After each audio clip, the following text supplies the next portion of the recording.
Good evening and welcome to the Township Committee meeting of May 27th, 2025. Ms. Brake, please call the roll. Committeeman Britting. Here. Committeewoman Hand. Here. Committeeman Lapani. Present. Deputy Mayor Payne. Here. Mayor Ciccarelli. Here. Administrator Ferrera. Here. Attorney Willard. Here. Okay, please rise and join me in a salute to the flag. I pledge allegiance to the flag of the United States of America and to the republic for which it stands, one nation, under God, indivisible, with liberty and justice for all.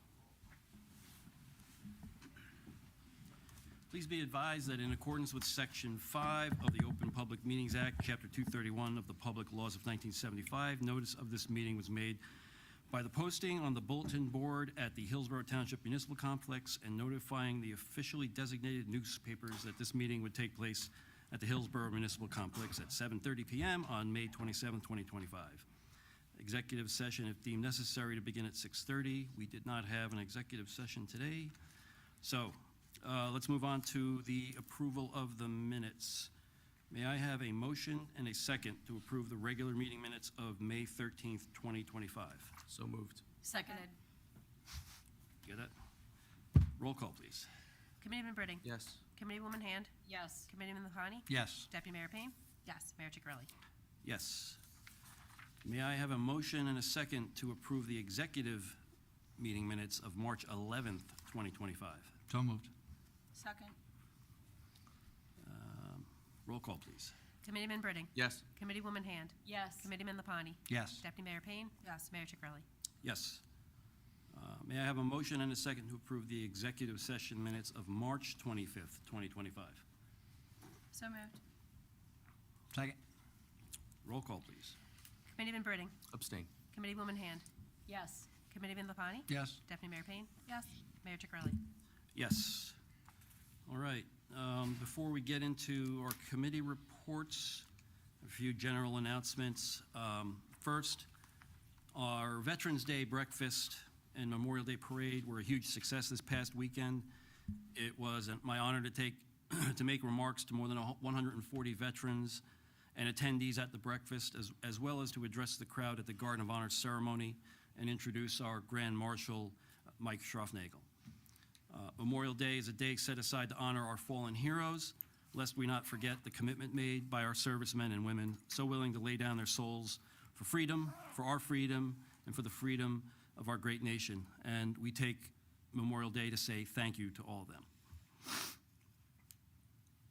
The Ciccarelli side of my family, or my uncles who fought in World War II, were fans of President Franklin Delano Roosevelt, who stated, "Those who have long enjoyed such privileges as we enjoy forget in time that men have died to win them, and we cannot let that happen. We cannot forget." And that's why Hillsborough will continue this tradition to honor those who made the ultimate sacrifice for our country and freedom.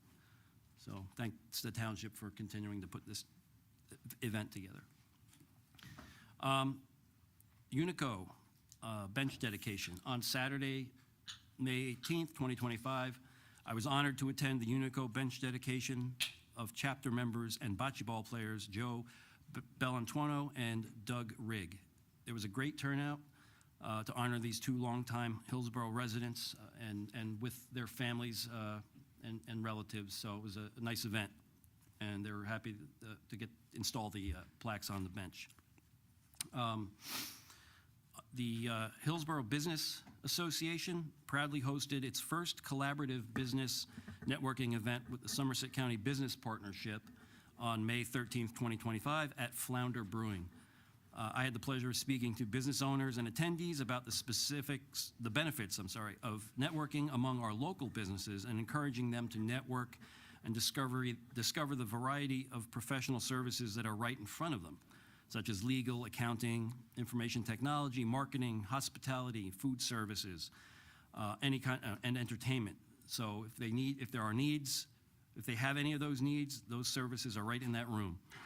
And also reinforce the message that our office, our business association, are here to serve them and answer any questions and facilitate these cross-business relationships in Hillsborough as well as Somerset County. So it's a free service, or not free service, but doesn't cost businesses anything to call and consult and make those connections. So we thank all who attended and helped make this event a success, with special appreciation to Cafe Piazza for the delicious catering. And don't forget to save the date for our next event on June 26th, 2025, from 6 to 8 p.m. at the Landing. On Thursday, May 22nd, I, along with Committeewoman Hand, attended the Robo Raiders High School Robotics Team's end-of-season banquet. I was invited to open the dinner ceremony as the first VIP speaker, and I congratulated Team 75, Team 428, and the 3 feeder teams on their spectacular season. We're going to see them again here for a proclamation on June 24th, so I won't go into details until then, but just an amazing season that they had. They went to the Nationals, and we'll talk more about that on June 24th. That same night, I attended the Sunnymead Elementary School Multinational Festival. It was their second festival. I was asked by the elementary school HSA to stop by, and I experienced the diverse dress, food, cultures, and performances of Hillsborough and the Sunnymead family. My kids went there. Actually, I forgot, my wife went there. It was I was able to visit exhibits from Mexico, Colombia, Italy, China, Panama, Russia, Jamaica, India, and the Philippines, and Uruguay, among others. So, and of course, there was some food there. So kids were running up to me with empanadas and Filipino rice, and it was a really good time. And they had a full house. So, and the way the kids that got up on stage to dance, I mean,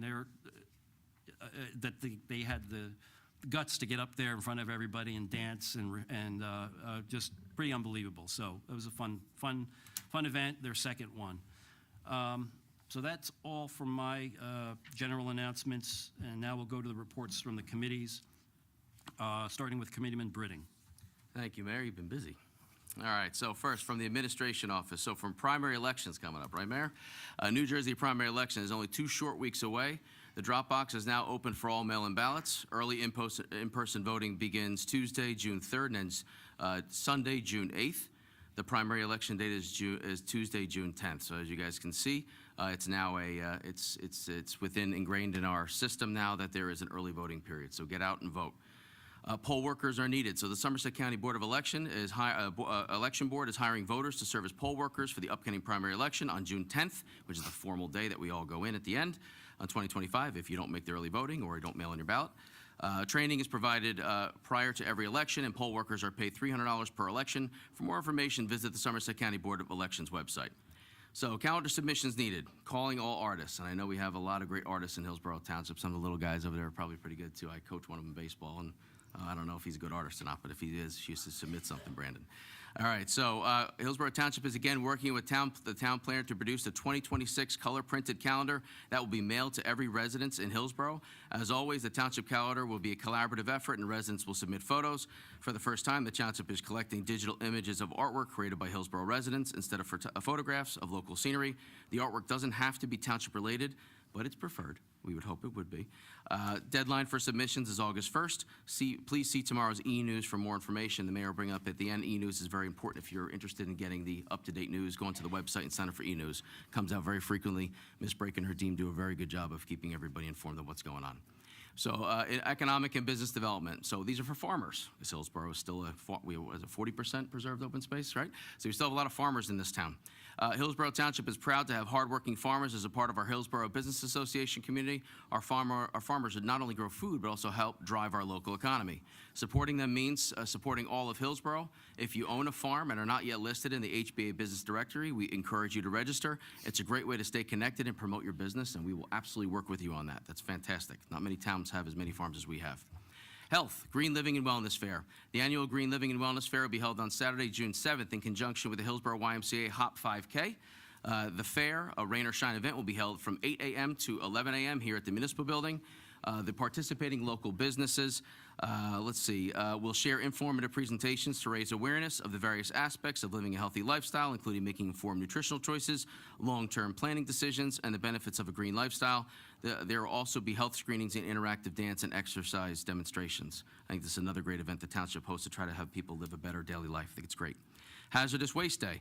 The next household hazardous waste day will be held on June 14th, 2025 at the South County Public Works Garage at 410 Roycefield Road in our town, Hillsborough, from 9 a.m. to 2 p.m. Items that will be accepted include gasoline, oil, rechargeable batteries, and pesticides. Please see the Somerset County Recycling website for a complete list of acceptable items. If anybody remember last year, there was a fire in one of the trucks because of, I think there was a battery in it, so it's important if you have this type of hazardous waste to use this. It's an effective way to discard items that could be dangerous, so that's a great service as well. Human Resources. Hillsborough is hiring for a variety of positions, including building department inspectors and summer clean communities help. Please see tomorrow's e-news for more information on available employment opportunities with Hillsborough Township. Recreation. We all know Hillsborough is well known for its recreation. So summer camps. Keep your child active and engaged this summer with Hillsborough Recreation 2025 summer camp offerings. We offer a range of activities including soccer, basketball, golf, and tennis, as well as theater, robotics, cooking, comics, and more. It's a nice little palette of opportunities the kids have here. So you can register today, and our recreation department has a really good digital website relative to other towns. It's very easy to sign up. Monarch Butterfly Contest. As you've seen the mayor around town, he's been trying to help preserve the monarch butterflies in the town. So as a part of the mayor's Monarch Pledge, we invite young artists ages 18 and under, there's a couple of you in this room, to spread their wings and creativity to save the Monarch Butterfly Poster Contest. Submit your artwork to the Recreation Department by Wednesday, June 4th, so coming up pretty soon, for a chance to win prizes and have your artwork displayed for public voting from June 9th through 15th at the Hillsborough Municipal Building. Just a little bit more from me.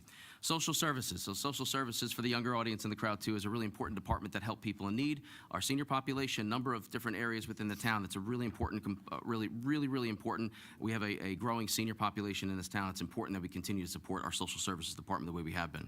So barbecue distribution. The social services department will be hosting a barbecue distribution in June. If you'd like to support the Community Assistance Network, which is CAN, C-A-N, I think they have a really cool, there's a really cool logo for it there. It helps people with food pantry donations and assorted condiments such as mustard, relish, barbecue sauce, mayonnaise, and ketchup are all greatly appreciated. The one thing about the can I'll say too is if you're looking to donate, always bring in what you think is right, but if you go on the website, they will actually tell you what the people of the town actually are looking for and what they need. So it's actually a better way to do it. You can look at it and see what's going on. Sometimes they need the need for food, there's feminine products, there's toiletries, other different types of items that need for help people in need. Hillsborough Township Can. For over 40 years, the Hillsborough Township Community Assistance Network Food Pantry has been a trusted source of support for local residents. Now, thanks to the drop in egg prices, the pantry is pleased to reintroduce fresh eggs to its regular offerings. See, it makes a difference. Eggs are a versatile and affordable source of protein, making them a valuable addition to any household's grocery selection. It's also really, really good for you. To learn more about or support the pantry, visit the Hillsborough Township website. And the last component we have here, at least on these notes here, and then I'm just going to recognize a few kids in the high school, are seniors. In recognition of Older Americans Month themed Flip the Script on Aging, the Social Services Department hosted its inaugural event for Hillsborough senior residents. This initiative was spearheaded by Hillsborough High School student intern Addison Harkin. Great job, Addison. As a part of an internship program established in partnership. Where is she? Where come on. She's here. Come on, where are you? Raise your hand. Good job, Addison. Good stuff. We are the best students in New Jersey. She established this in partnership with Hillsborough High School. The program featured 2 themed sessions, mocktails and games, and mocktails and a movie, both of which are exceptionally well received. Now, I just want to go, and I think the Hillsborough Township Public Schools does almost as good a job as the Township Administration Office of promoting what's going on, to challenge them a little bit. I think they do a great job. I just wanted to recognize some of the children's classes. They had a coffee cart at Amsterdam. So it's another great way of giving back. We don't have any pictures up here, but I thought it'd be good to shout out for the kids.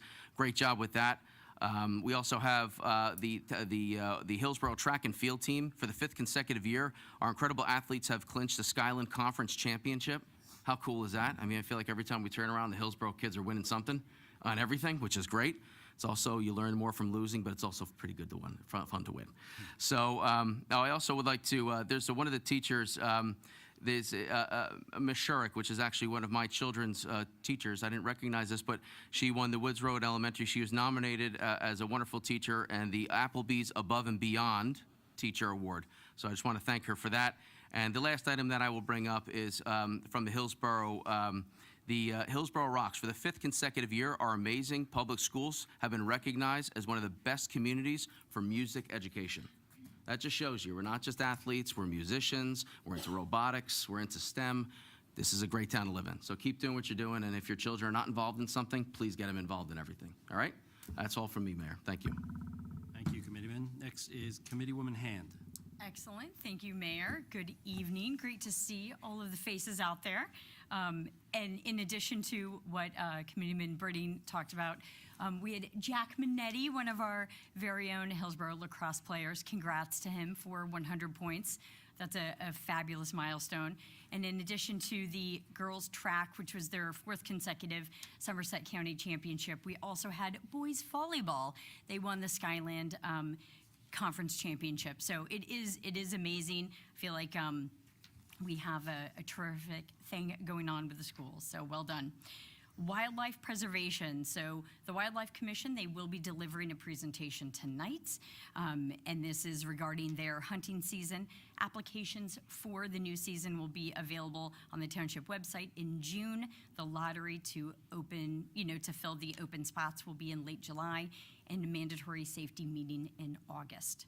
The other item would be around Alzheimer's and brain health awareness. So there's more than 7 million Americans living with Alzheimer's. That's 1 in 9 people over the age of 65. Nearly 12 million of us Americans are also taking care of someone with Alzheimer's. So, and those are unpaid positions. People are taking care of family members, et cetera. There's various signs of Alzheimer's, whether it's memory loss, difficulty in completing familiar tasks, new problems with words, decreased or poor judgment. So all of these things are, please keep it in mind. And it is important to, read more about this and get early diagnosis. So please look at the e-news tomorrow or on the Township website for more information. Thank you. Back to you, Mayor. Thank you, Committeewoman. Committeeman Lapani. Thank you, Mayor. I'll echo what the mayor, Deputy Mayor, former Mayor Britting said, and Committeewoman said. I mean, Hillsborough Township Schools, we love winning. That's hard to say. I started that when I was mayor. Just keep winning. It's great. And everything you do. The building department is working on the expansion of paperless correspondence. It is important for residents to provide all email addresses when applications in order to take advantage of the SDL portal access and the expansion of upcoming digital permit correspondence. Hard to believe anybody doesn't have an email anymore, but maybe people are just reluctant to give it. But please provide that when you fill out the application. It makes us contacting you much easier. Township policy requires property owners to conduct or hire engineering testing agencies for soil, water, wetland, floodplain, or similar testing to obtain a township engineering permit. Usually these companies require access routes into largely wooded areas due to the new NJDEP mandates.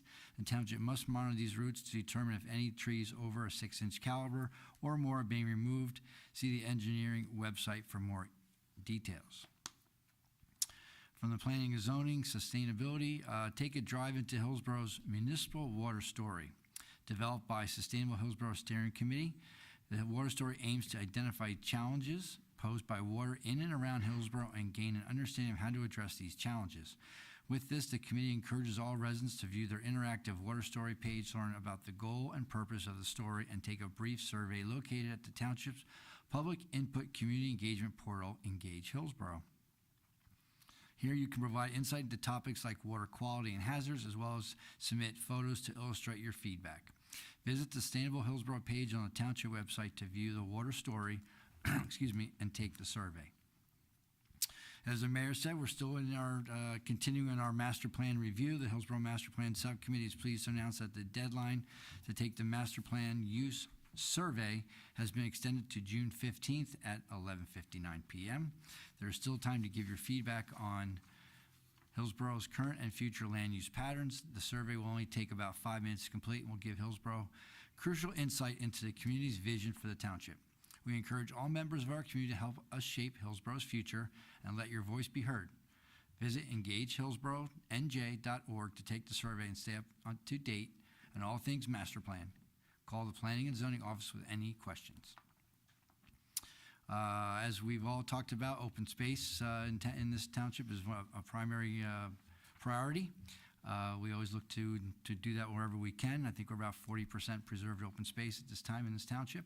Hillsboro's police yet announced that on May 1st, Somerset County officially closed on the 402-acre Hillsboro Golf and Country Club from the estate of Bryce Thompson IV. If you don't remember that was all the way down Wurtsville Road. It was a golf course right nestled into the Sauerland Mountains. It was a beautiful piece of land. And we were proud to join Somerset County in the purchase of this project, the New Jersey Green Acres, by contributing $1.45 million of our own open space fund, which is approximately 20% of the total cost. The county will soon invite the public to provide input on the master plan to give the passive development, restoration, and use for property, including potential uses for the existing building. So stay tuned for that if you'd like to get involved with that mission. And lastly, the Public Works Department is currently in the process of sweeping roadways. It's actually a NJDEP mandate. We need to do it twice a year. We have added photos to the side of our street sweeper to help depict the preferred way to keep the streets as clear as possible when the roads are being cleaned. Items such as garbage and recycling cans can be kept off the roadway for collection. Also, grass being blown into the street from lawnmowers can easily be directed back into the yard. So when you see the sweeper in your area, please do whatever you can to create the least amount of obstructions to maneuver, for them to have to maneuver around to the best job possible. The sweeping program will continue into the fall months until our leaf collection program begins. That's all for me, Mayor. Thank you, Committeeman and Deputy Mayor Payne. All right, don't fall asleep. I'll be fast, I promise. Okay, so first and foremost, I just want to make everybody aware, for the 7 people that watch this online and the 30 of you that got bored to death tonight, that Senior Assassin is a ongoing senior ritual, rite of passage, whatever you want to call it. So right now, the seniors are assassinating each other. You may see water guns, you may see cars, as I did tonight before I left here, where my daughter was trapped at her friend's house making cookies. So they also have to run in their underwear and bikinis, like bathing suits. So if you also see children amok, I'm just going to leave it at that. Just, it's sort of kind of a little under control. Feel free to yell at them gently. Understand that we were all kids. We all tried to have fun. This is their rite of passage as Hillsboro seniors, and this is what they do. And she did not get assassin tonight yet, so stay home, Emma. Other than that, that was my big thing for that. For the police, we have a ice cream social that's coming up, Cone Necked, with them at the Ice House around the corner on July 9th from 6 to 9. In addition to meeting the local police, the first 100 kids are going to get a free cone. National Night Out, save the date for that. The police are going to be hosting the 2nd annual National Night Out on August 5th from 5:30 to 8 o'clock at Mountain View Park. Come for fun, games, demonstrations, and much more. And lastly, the Veterans Information Session that I have been doing quarterly since I took office will be held on June 21st from 10 to noon in the Senior Activities Room. This session, we are very excited and expecting a representative from the VA, from the Lions facility, VA hospital. And as always, veterans and family members of veterans are welcome. So if your loved ones are deployed, feel free to come anyway. If you're caring for a loved one, but you're not military, come. And they don't have to live in Hillsboro to come. So we have a pretty big group that comes every session from Montgomery. So if you have friends in Manville, it's close enough. We don't turn anybody away. That's it, Mayor. Thank you, Deputy Mayor. I have a couple of more announcements. One is the Family Fun Day, our annual Hillsboro Family Fun Day and fireworks will be held on Saturday, June 28th. It's a community favorite, really. Come early for food, fun, and music, and settle down after dark to enjoy the fireworks display. The Independence Day celebration will feature inflatable amusements for children, a food tent, carnival games, and promotional information from local organizations. The food tent will include refreshments such as pizza, chicken, hamburgers, hot dogs, kettle corn, and more. Live music will be provided by Gypsy, a true Stevie Nicks experience. I think the show was cut short last year from a thunderstorm, but we got half a show. I got it for 7 minutes before that.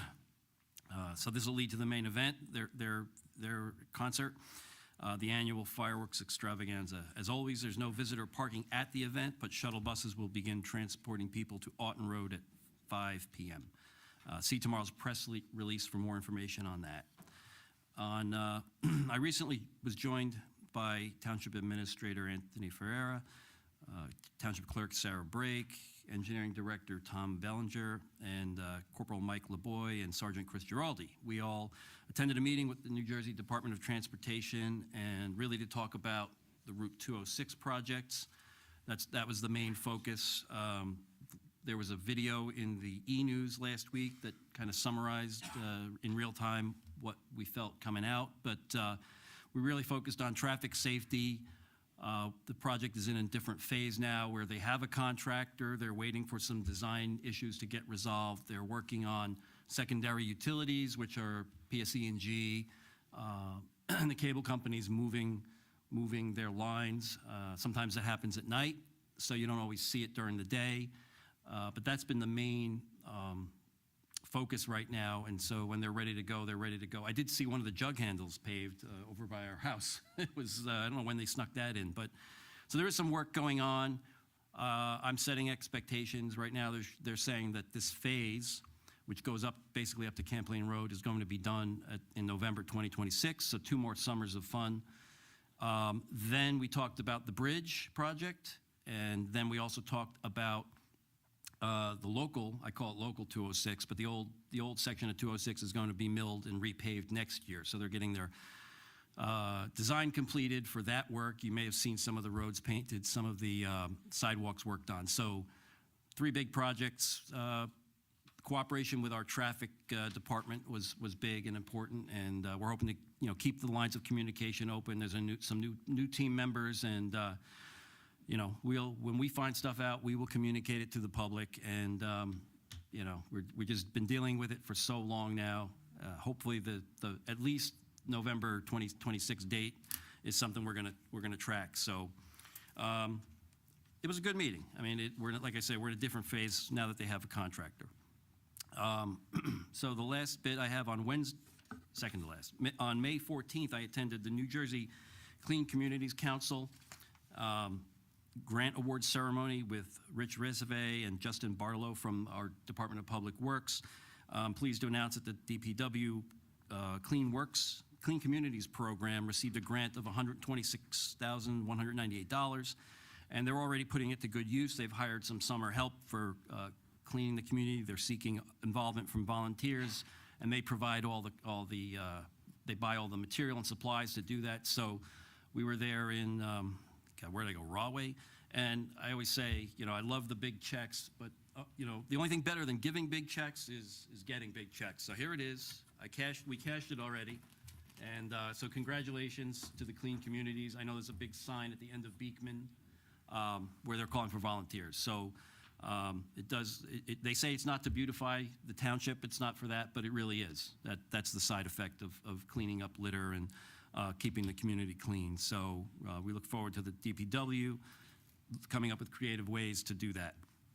The last bit is the Mayor's Wellness Program. We partnered with Robert Wood Johnson Barnabas Health for a blood drive on May 20th with refreshments provided by Starbucks. Thank you for the many employees and residents who donated their much needed blood. So it's always a good thing. Lastly, stay connected. As always, you can stay connected with all events via the Wednesday Mayor's e-news and Thursday's Experience Hillsborough Bulletin. Be sure to follow and like the official Hillsborough Township Facebook page, X, formerly known as Twitter, and Instagram. Tune into the Hillsborough YouTube channel and sign up for the Hillsborough Alerts for traffic and emergency notifications. So that's it for our reports and announcements for things going on around the town. We have 4 proclamations tonight. So let me come down to the floor.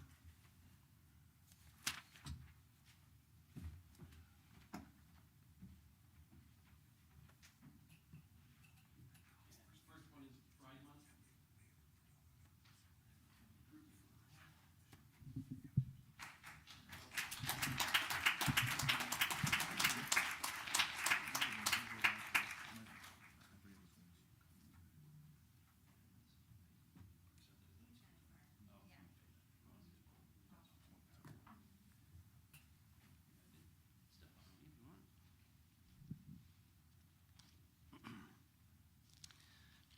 So for Pride Month, the month of June was designated Pride Month to commemorate the Stonewall riots which occurred in June of 1969.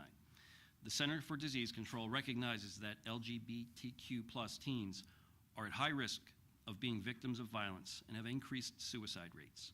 It is imperative that young people in the community, regardless of sexual orientation or gender identity, feel valued, safe, empowered, and supported by their peers, educators, and community leaders. Hillsborough Township is dedicated to fostering acceptance of all its citizens and preventing discrimination and bullying based on sexual orientation and gender identity. Hillsborough is a welcoming community and an exceptional place to live, learn, work, play, and raise a family. Now, therefore, be it proclaimed, the Township Committee urges all residents to recognize the contributions made by members of the LGBTQ+ community and to actively promote the principles of equality and liberty.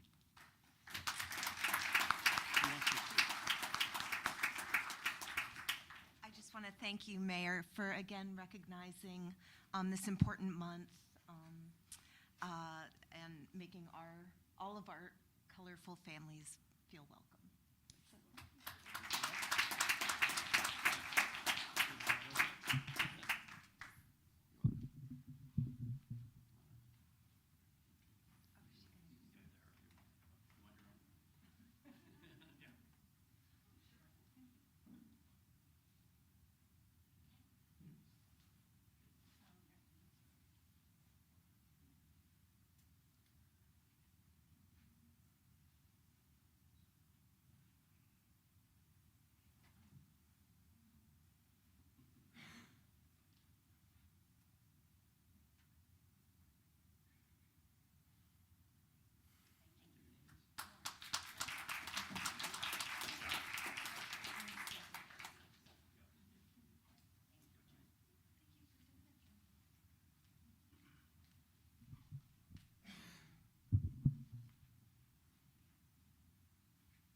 Tourette syndrome.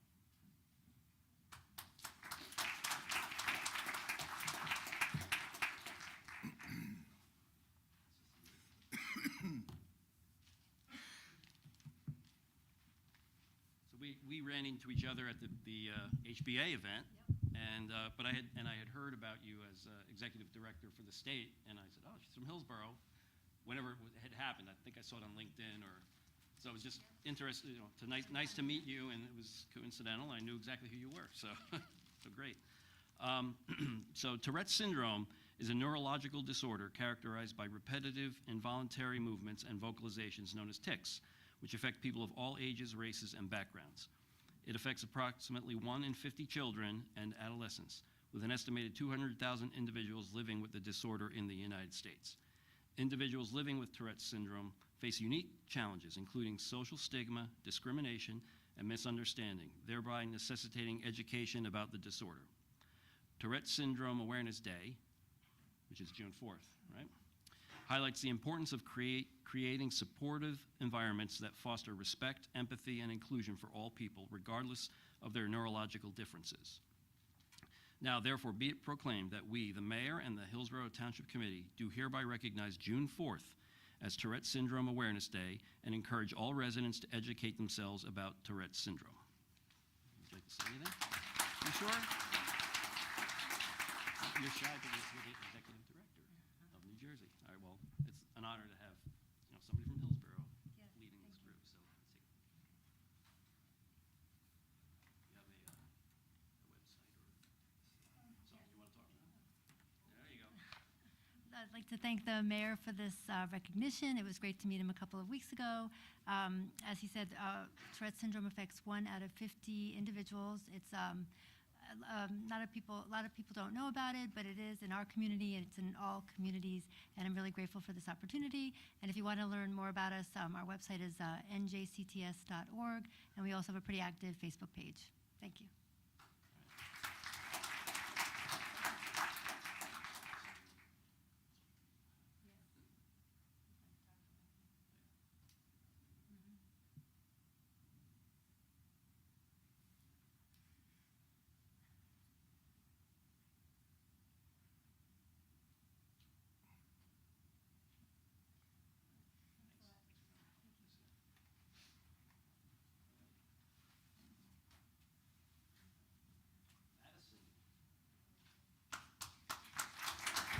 Madison. You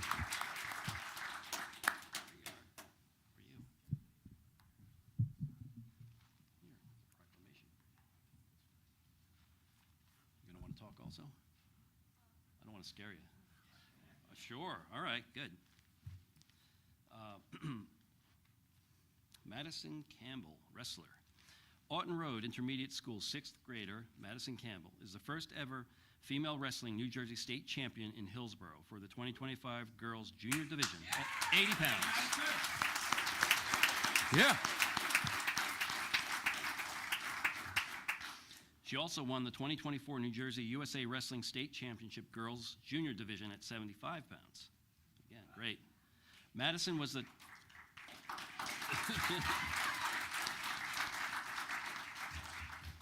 Madison was the 2024 Co-Ed Central Jersey Junior Varsity League champion, Most Outstanding Wrestler Award winner, and the 2025 Co-Ed Central Jersey Varsity League third place league finisher. She's been invited to represent New Jersey and compete in Indiana for the USA Freestyle Women's National Wrestling Duels this summer. Great. So, all kinds of-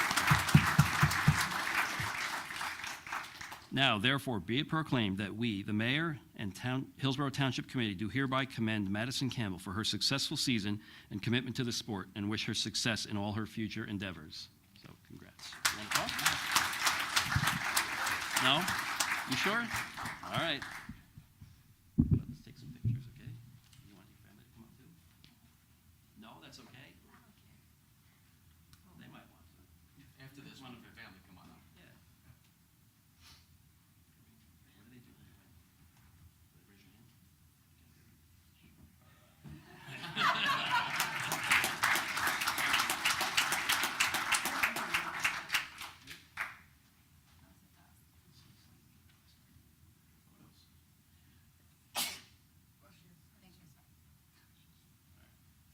That's it. You don't want to come up for a shot?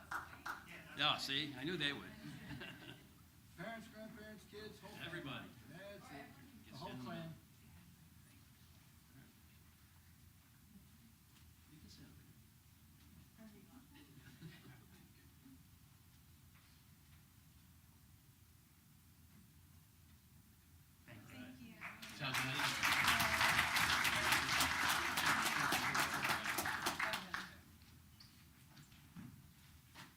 All right, who's the Eagle Scout? Kid in uniform. Come on up, Devin. Here's your proclamation. Congratulations. All right. Devin Milano, a Hillsborough High School freshman and member of Boy Scout Troop 1776, has achieved the rank of Eagle Scout. Congratulations. Devon's Eagle Scout project consisted of painting, hanging a chair rail, and fixing up the entirety of the Fellowship Hall at Neshannock Reformed Church. The project took 9 days to complete with over 50 volunteers and approximately 410 hours. Devon served as chaplain's aide, a cooking instructor, and is currently the troop guide for service. Devon has completed 20 more merit badges than are required for an Eagle Scout. Excellent. Devon is also on the Hillsborough High School junior varsity tennis team and is a member of the Medical Minds Club. He's been a team leader on the Hillsborough Chase Thanksgiving Project for 5 years, serving as co-director last year and ran a blood drive in 2022. Now, therefore, be it proclaimed that we, the mayor and Hillsborough Township Committee, do hereby recognize and extend our sincere congratulations to Devin Milano for having achieved the rank of Eagle Scout, an honor for both himself and for those who guided him, with best wishes for a bright future. So, congratulations.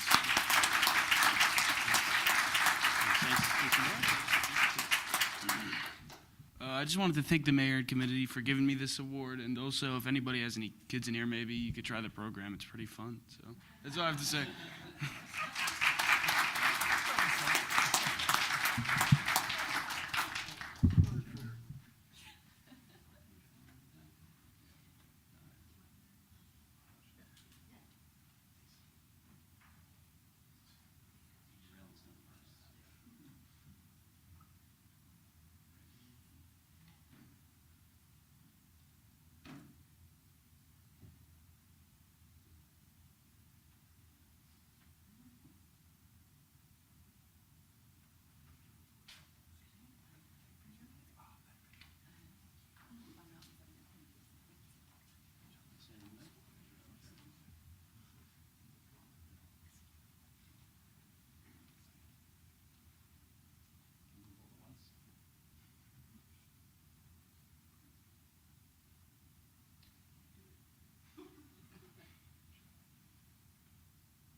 That concludes our proclamations. We have two presentations.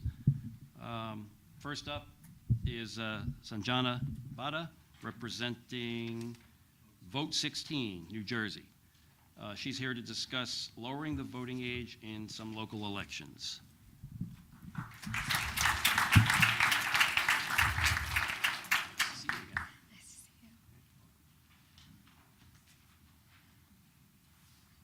Can I start whenever?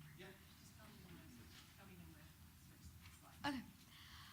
Hello, everyone. I am here speaking as a representative of Vote 16 New Jersey. We're a state and federal organization that is working to lower the voting age in local school board elections to 16 and 17. So just to give you guys a quick introduction about myself, I'm a senior at Hillsborough High School. I will be attending the University of North Carolina at Chapel Hill in the fall, double majoring in economics and public policy. I'm primarily here today because I'm the Hillsborough Board of Education student representative, so I serve in a public position within Hillsborough. I am also an engagement committee member at Vote 16 New Jersey, which is how I got involved in the organization in the first place. I joined about a year ago, and I work on the organization's outreach and social media. And I have experience advocating for similar legislation on the local, state, and federal level. I've lobbied for aquaculture legislation at the national level with an ocean conservation nonprofit called Earth Echo International. I'm also the co-chair of the Youth Advisory Board at Energizing Young Voters, which is a branch organization of the League of Women Voters. And with that organization, I've lobbied for civics education and police reform legislation.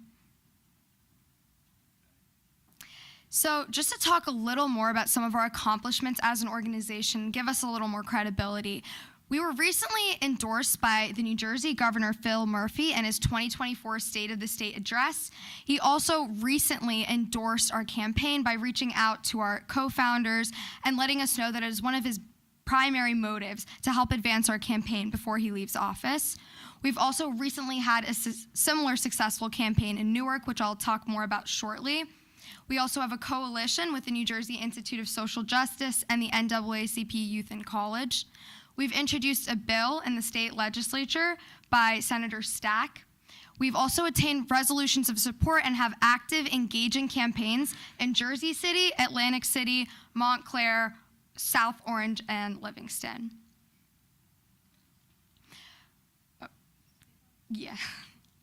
We also maintain strong support from the organizations shown on the screen, and just to highlight again, we have very active campaigns similar to this going on in multiple different cities across the state of New Jersey.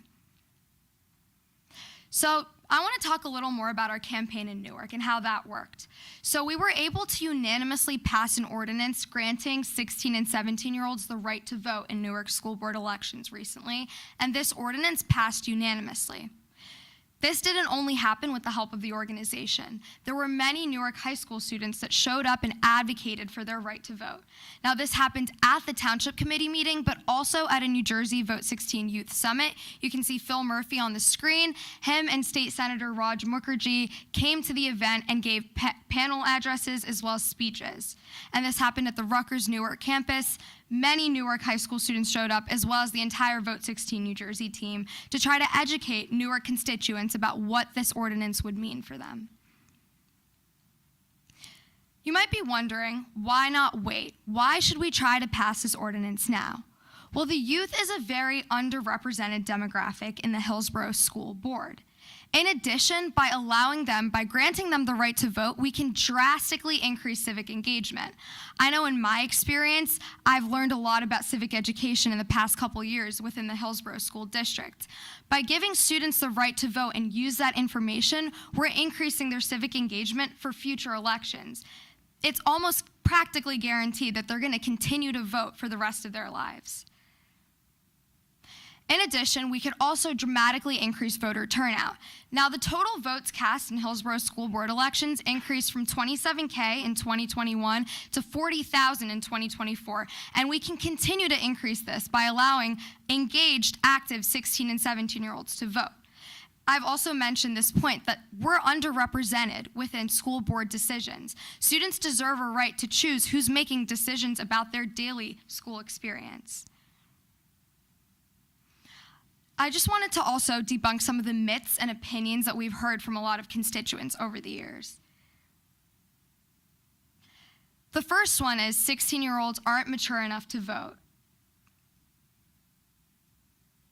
Vote 16 is a partisan ploy, and why 16 and not another age? So for the first myth,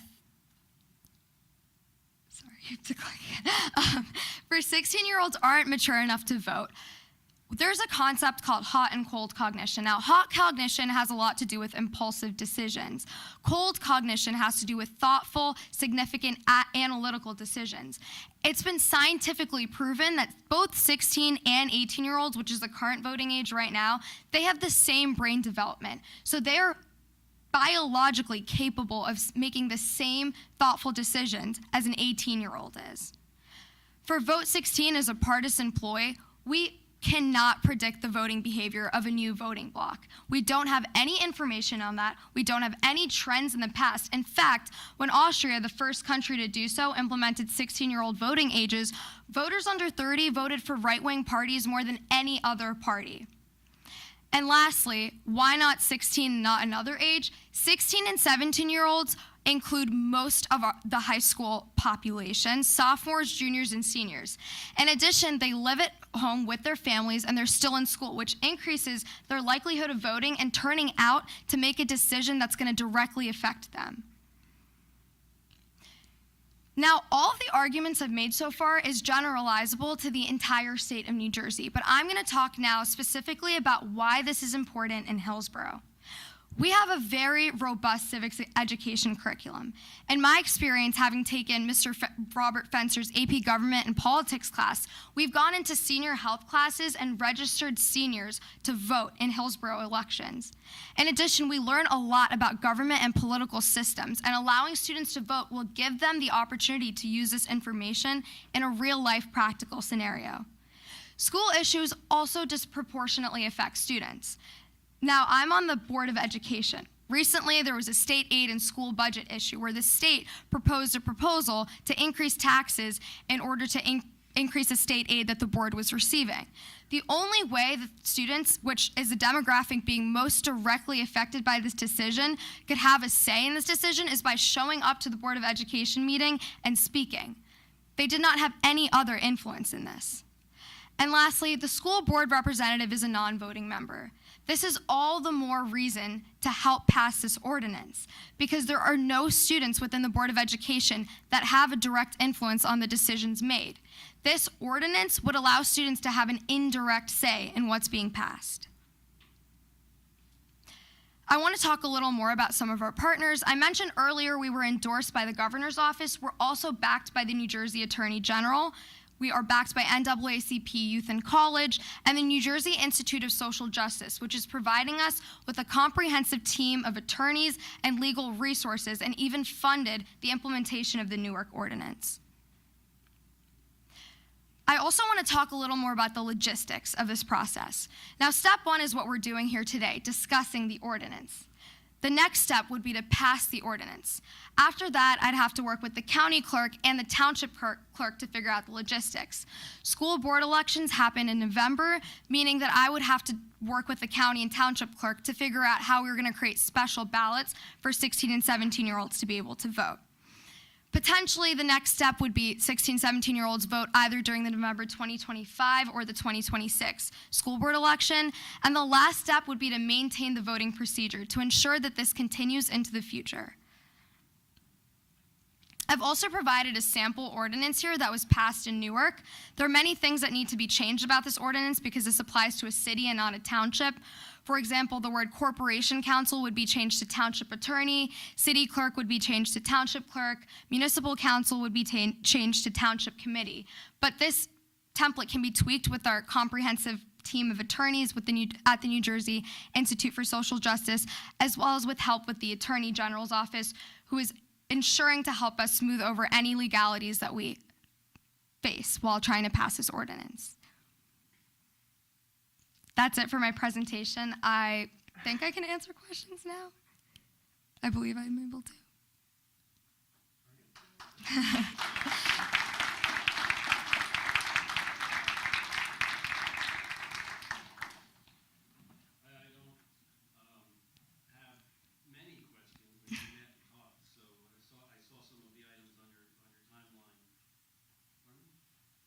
sorry, there we go.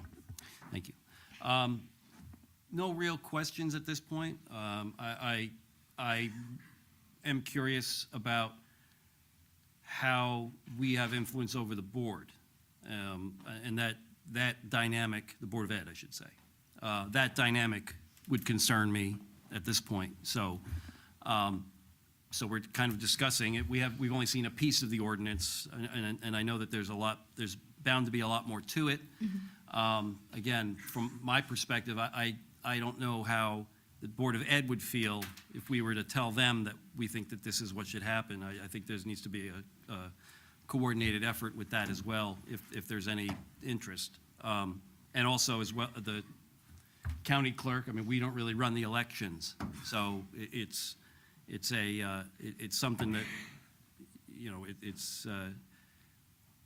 we can't make a decision tonight for sure. But, I mean, you did a very nice job coming up in front of an intimidating, supposedly intimidating audience. But again, nice, well done. And, you know, you've obviously are organized and have a future based on where you're going to school and what you're planning to do, too. So this may not be the last time we see you. Does anybody else have comments or questions? I have one question. I was kind of intrigued by something that you said. So you mentioned that there would be a separate ballot for 16 and 17-year-olds. What would be the thinking and logic behind that? If they're voting in the November election, that's also, I think some of the state positions are up for election then too, and they wouldn't be able to vote in that. It would just be local school board elections. So I believe we'd have to make a separate Just an ballot for them. abbreviated Yes. ballot is So what they you're wouldn't, trying to say. yeah, Okay. be able to vote on that. Understood. Thank you. Great job. Give you credit. Yeah, I you. guess my question would be, have you made the same presentation to the, Board of Ed? No, I haven't yet, but I'm definitely going to look into that. I also, some of the legal arguments made in other townships is that the New Jersey State Constitution doesn't prohibit municipals or like township committees from regulating certain aspects of special elections. So I can definitely connect you with a team, with attorneys or the Attorney General's office, but I think township committees should be able to regulate or alter certain aspects of special elections under the New Jersey State Constitution. Counselor? I was going to say. Do you have any knowledge? Know nothing about it other than what I've read in the paper about Newark. So that's the only thing I know about it, is what Newark did. I'll have just one question. Obviously, you're representing your youth on the Board of Ed. Is there a movement from within your group to have this right? I mean, you go through all this and 50 people vote, 500 people vote, 10? I mean, do you have a sense of where the momentum is for this type of initiative? We have a lot of students that are going to speak here tonight during the public comment section. I also am in debate, mock trial. There's a lot of students that take government and politics, and there's a lot of students that are majoring in political science in college, so I'm sure we have a lot of momentum within the Hillsborough community. One last question. In Newark, you said that was completed, right? Yes. What percentage of the students actually voted? I'm not sure about the specific statistical information. I can definitely send that to you Okay. if needed. So there were 1,800 eligible 16 and 17-year-olds in Newark, and 67 of them voted. So like 3-4%. Yeah, 2.3. A part of that also is poverty is very big voter suppression, and Newark has a lot of districts that are suppressed by poverty. So a lot of those students are not able to discard their responsibilities such as work and job and family issues, and they also don't have as robust of a civics education curriculum as Hillsborough does. I would say I don't think that you should be in a position to have to defend that. I think any additional vote is positive, and anyone who wants to have their voice heard would be fantastic. So I think 67 should be celebrated. I think anyone voting in Hillsborough should be celebrated. So well done. I look forward to hearing your presentation at the Board of Ed, and I would ask you to continue asking questions, whether it's of the county clerk or whomever, to see how this could come to fruition. So well done. Congratulations. Thank you. Thank you. Thank you, Sanjana. Next, we will hear from Tom Ross from the Wildlife Management Commission.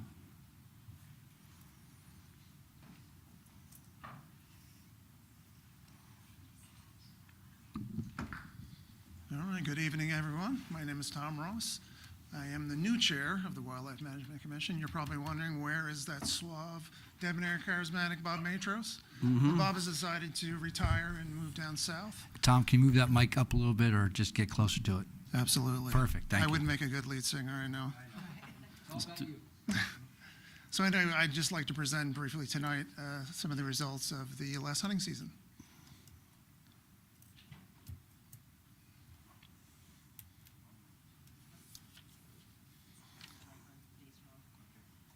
All right.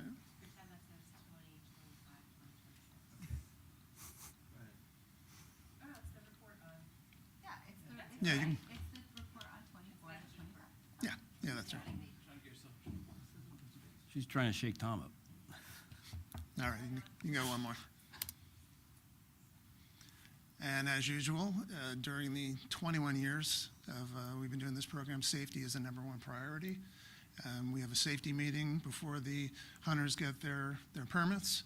We have an individual from Fish and Wildlife come out and give them safety debrief. So we always push the word safety for them.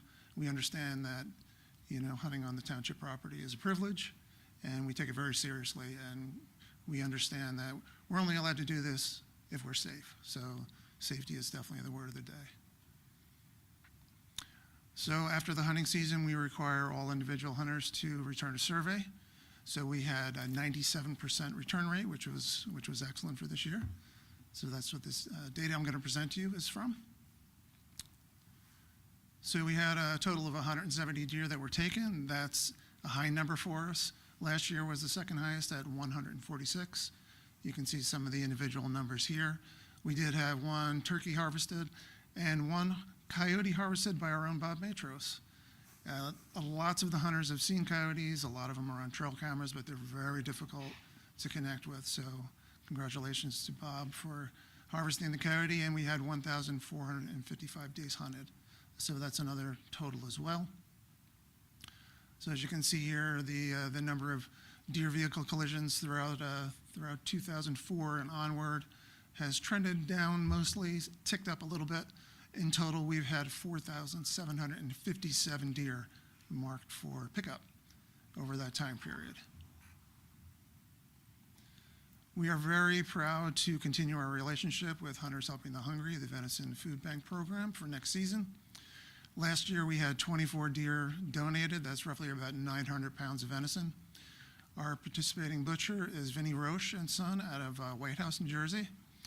And the cost of that, which comes from the permit process, we have a $100 permit fee. So all the money that gets paid to Vin and his son get paid through the program. So that was $2,040. And I should note that since its inception in 1997, the hunters have donated in New Jersey more than 255 tons. That's a big number of venison to participating food banks, and that equals to about 2 million meals. And we're talking about 400 charities roughly throughout the state. So we're very pleased to continue that relationship.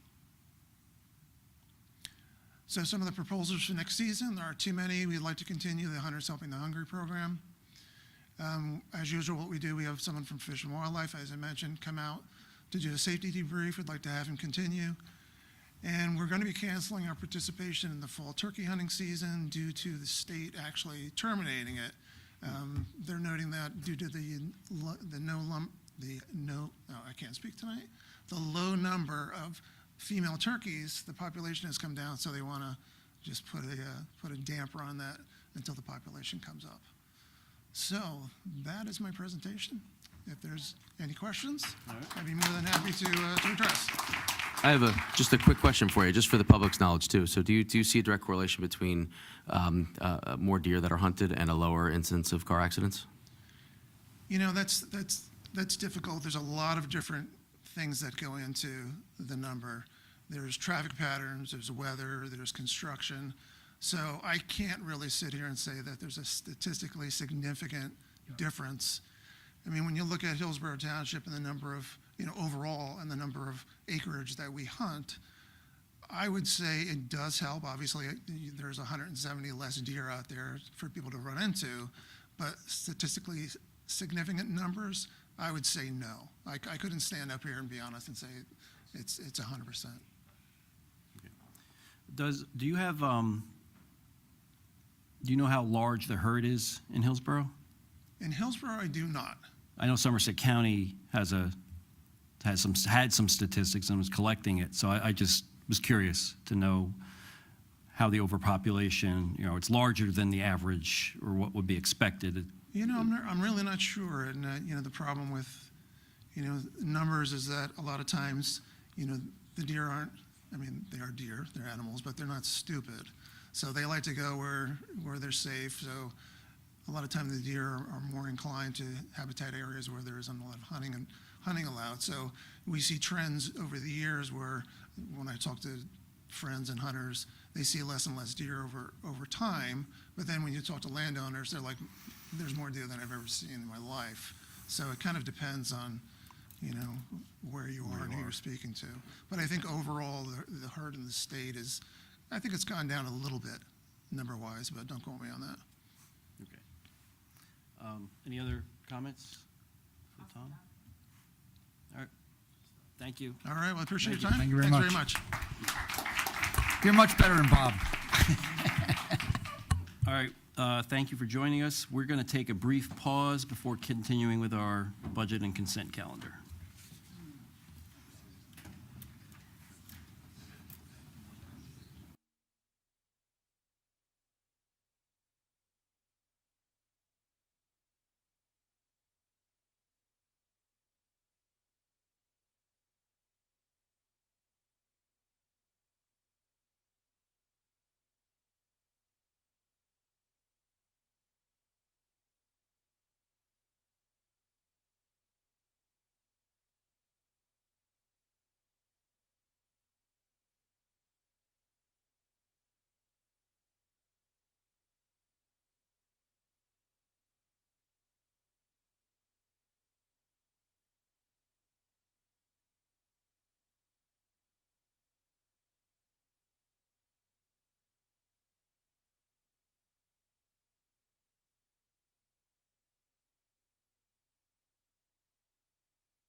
Okay.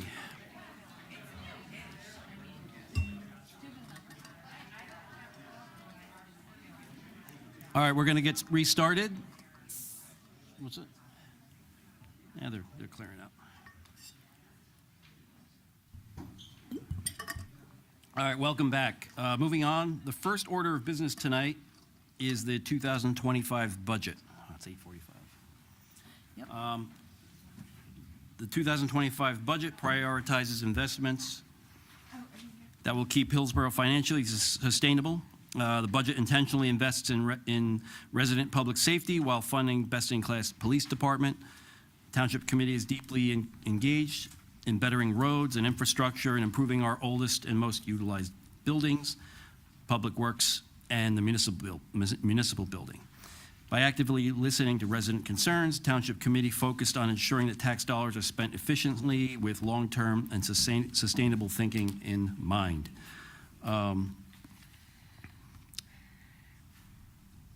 So may I have a motion and a second to approve the resolution authorizing the 2025 municipal budget to be read by title only? So moved. Second. Comments from the dais? Any comments from the floor on this motion? Seeing none, roll call.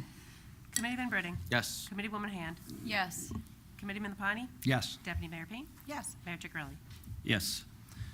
May I have a motion to open the public hearing for the adoption of the 2025 municipal budget? So moved. Second. Okay.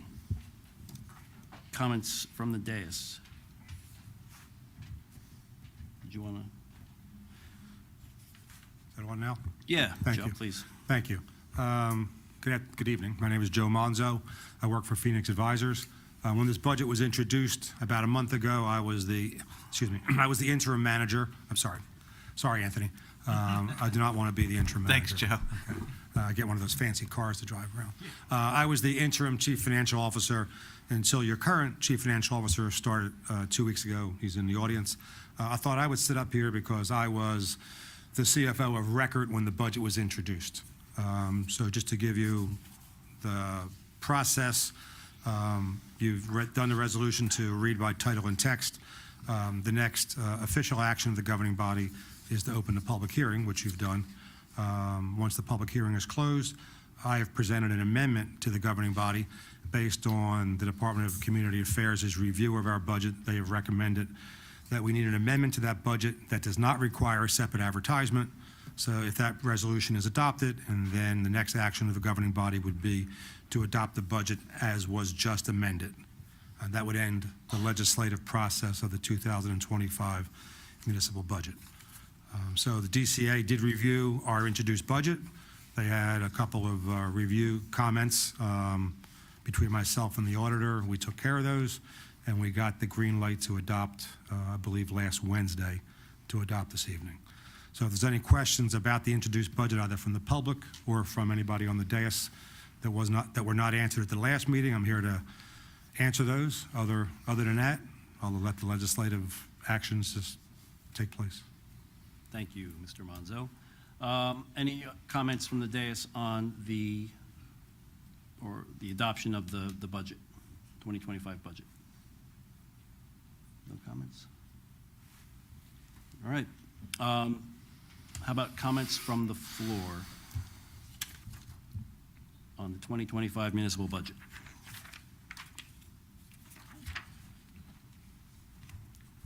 Okay. All right, seeing no takers, can I have a roll call? I'm sorry, motion and a second to close the public hearing. So moved. So moved. Second. Second. Jeez. Whoever went first. Roll call for that, please. Committeeman Britting? Yes. Committeewoman Hand? Yes. Committeeman Lapani? Yes. Deputy Mayor Payne? Yes. Mayor Ciccarelli? Yes. For Yeah, we Yeah. still, yes. We have been for 5 minutes. We all just voted.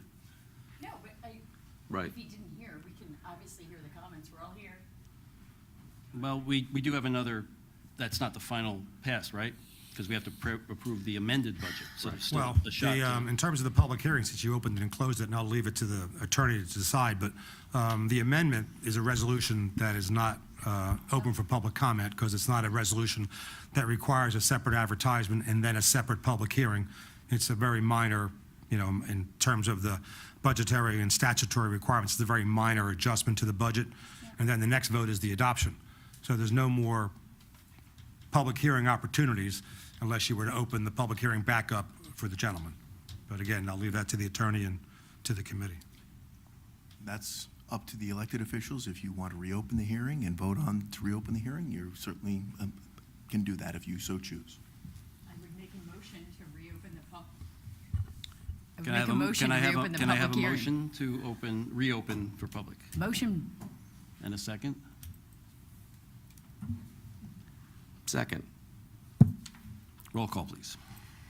Committeeman Britting? Yes. Committeewoman Hand? Yes. Committeeman Lapani? Yes. Deputy Mayor Payne? Sure. Mayor Tigrelli? Yes. And I'll just say, Mr. Brook, you've been to these meetings enough before, and I think we had plenty of opportunity for you to get up. The fact that you were tardy or looking at your phone or something doesn't preclude the fact that you were late. So in the future, since you've always been to every meeting we've been to for the last 5 years, I think you know the role, and I Are we out of order? No, we're not out of order. No. The man has been here more than me almost.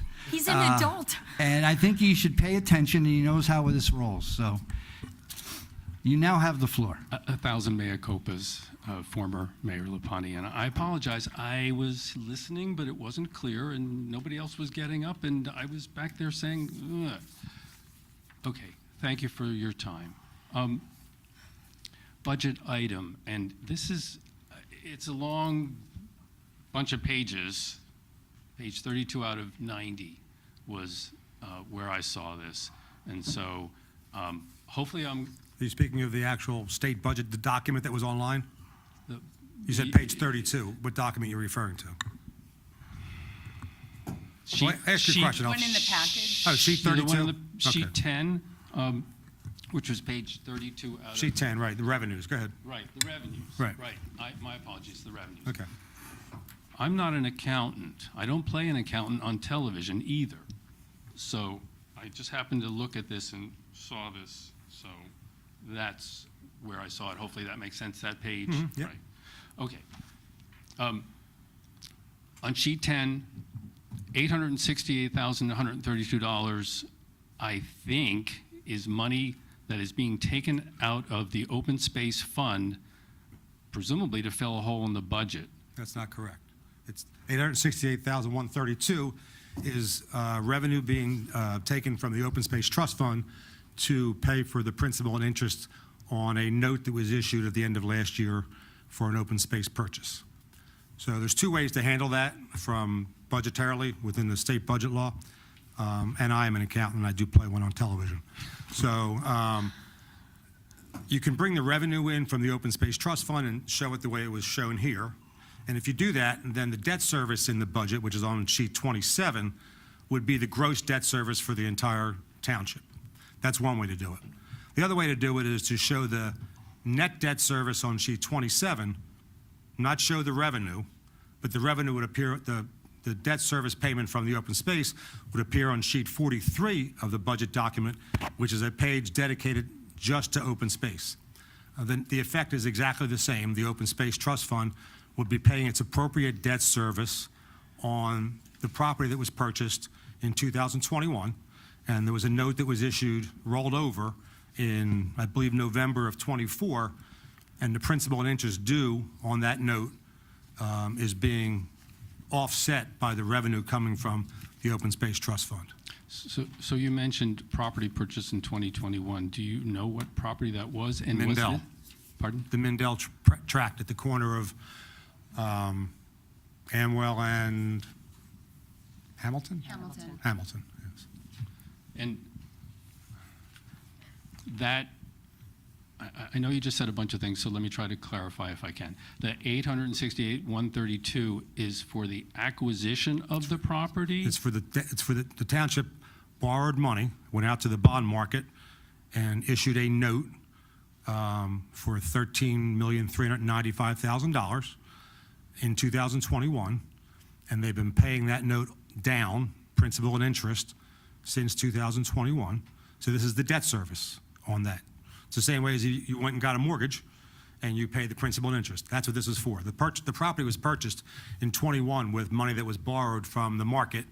They issued what's known as a bond anticipation note, and every year that note comes due, and they keep rolling the note over until it's time to either issue long-term debt for it or to pay it off without issuing long-term debt in the 10th year, which is required statutorily to be paid off in 10 years, or issue long-term debt for it. So the purchase of the Mindell property was, no money was taken out of open space, is that correct? It wasn't Mindell? Okay, I thought it was Mindell, but it's the property at the corner of Amwell and Hamilton. Yeah, I don't know that, I thought it was Mindell. I'm not 100% sure about that if the attorney's trying to correct me, but. Well, I guess my question is, if this money's coming out of open space, why was the purchase of this property not taken out of open space? The purchase, you can either take something directly from open space. That would have meant you would have had to pay $14 million directly from your open space trust fund, thus depleting your open space trust fund down to about $5 million.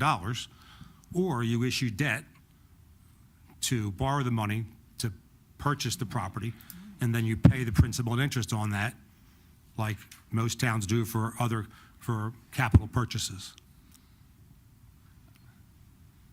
Does Amwell Road hit Hamilton? I'm sorry, I don't understand this property. Mr. Willard, do you know what property we're talking about? See, he's on his phone, so don't blame me. He's probably Okay. looking it up, so. So my only concern with regards to this money, and I'm still not clear, I know you've mentioned debt.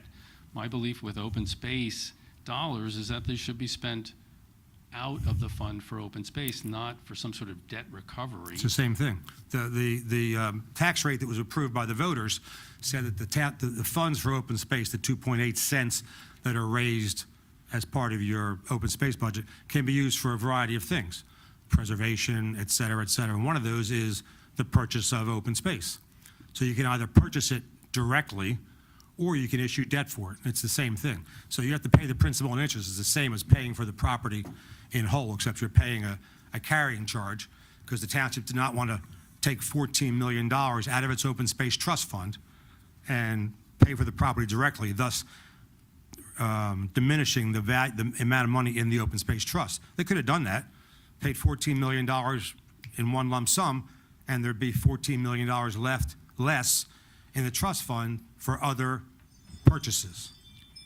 Okay, and I understand that. My one last comment is I think that's fiscally not responsible. Because I would no. suggest that spending the money from the open space fund is money we have.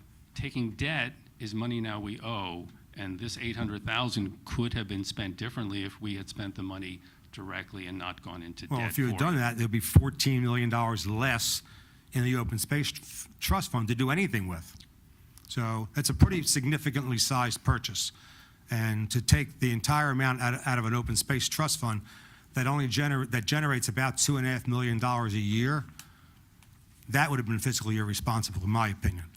And this budget was reviewed by the Department of Community Affairs. That was not a question that was raised by the reviewers. It's a common practice.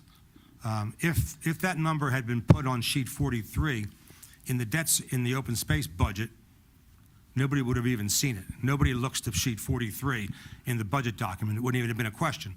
And the same exact process would have happened. The open space trust fund would have been paying for the debt service. It just wouldn't have been as, I don't want to use the word obvious, just wouldn't have stuck out as much because it's sitting there by itself on sheet 10 of the revenue section. So can we expect $800,000 taken out every year going forward? We can expect whatever the debt service is on that property to be taken out of the open space trust fund, yes. Okay, thank you. You're welcome. I could answer one question on that property. We've been, I'll say politely waiting for the county to buy this property from us for open space, and it's been sitting on the commissioner's desk, for over a year now, spinning with the county ag approval, and they seem not to be in any hurry of preserving this property, yet it's on their wish list that they published 20 years ago in their planning. So we have since gone to the SADC and to the state, and they have agreed to purchase it, and we're in the process of dealing with the state. We're not waiting for the county anymore. So that was the plan. The county kicked the can down the road, so we went to the state, and that was as of last week. And if that happens, if that happens, when and if that happens, the purchase price will be used to pay off the note that's currently outstanding, right? Because the note there's been a couple principal payments on the note. It'll be used to pay off the note, and to the extent that that value is more than what's owed in the principal, that money will go back into the Open Space Trust Fund. Can I just get clarity? Which property is this? This is on, The Mindale property is what I'm talking about when we approached the county to purchase so I was right. over a year ago. he's saying it's not. No, but I'm talking Mindale. about what we've approached the county to buy. Different purchase, but that's okay. But there's nothing uncommon about using open space trust funds actually to go out bond and purchase a property for open space purchases, and then use open space trust funds to pay off the bond. Many municipalities do it. It's a common practice. I know, Mr. Brook, you seem not in favor of that practice, but many municipalities do in fact employ that practice to in fact buy properties and then use the open space trust fund to pay it off. No, and Mr. Willard, I appreciate that. I just couldn't find where that money was going to, and it looks like it was just used to fill a hole in the budget, but the Understood. explanation is slightly different. So, thank you. Thank you. Thank you.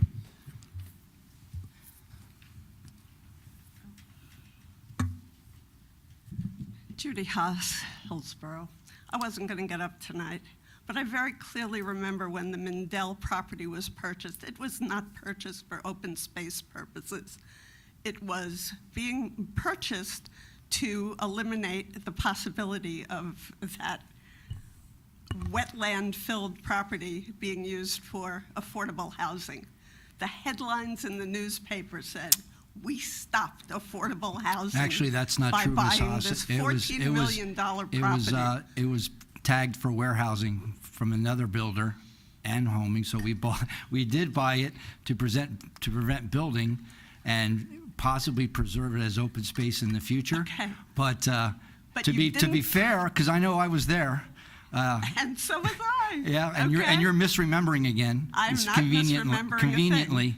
We Oh. said that we bought it to control it, to prevent any building fuzz, with the possibility of putting it to preserve farmland and open space is exactly what we said. Correct, but you didn't follow the proper procedures in order to do that. Sure we did. Like, We bought it. We just didn't finish. Yeah, with. That's what we've been with trying to do one with the county, appraisal, but the et cetera, county's et been cetera. dragging their butt for 2 years. Yeah, We keep- okay. all right. Well, be Anything that all else? as it may, you're paying a lot of debt on it right now for no reason. You had over $21 million in the Open Space Trust Fund, Mr. Monzo.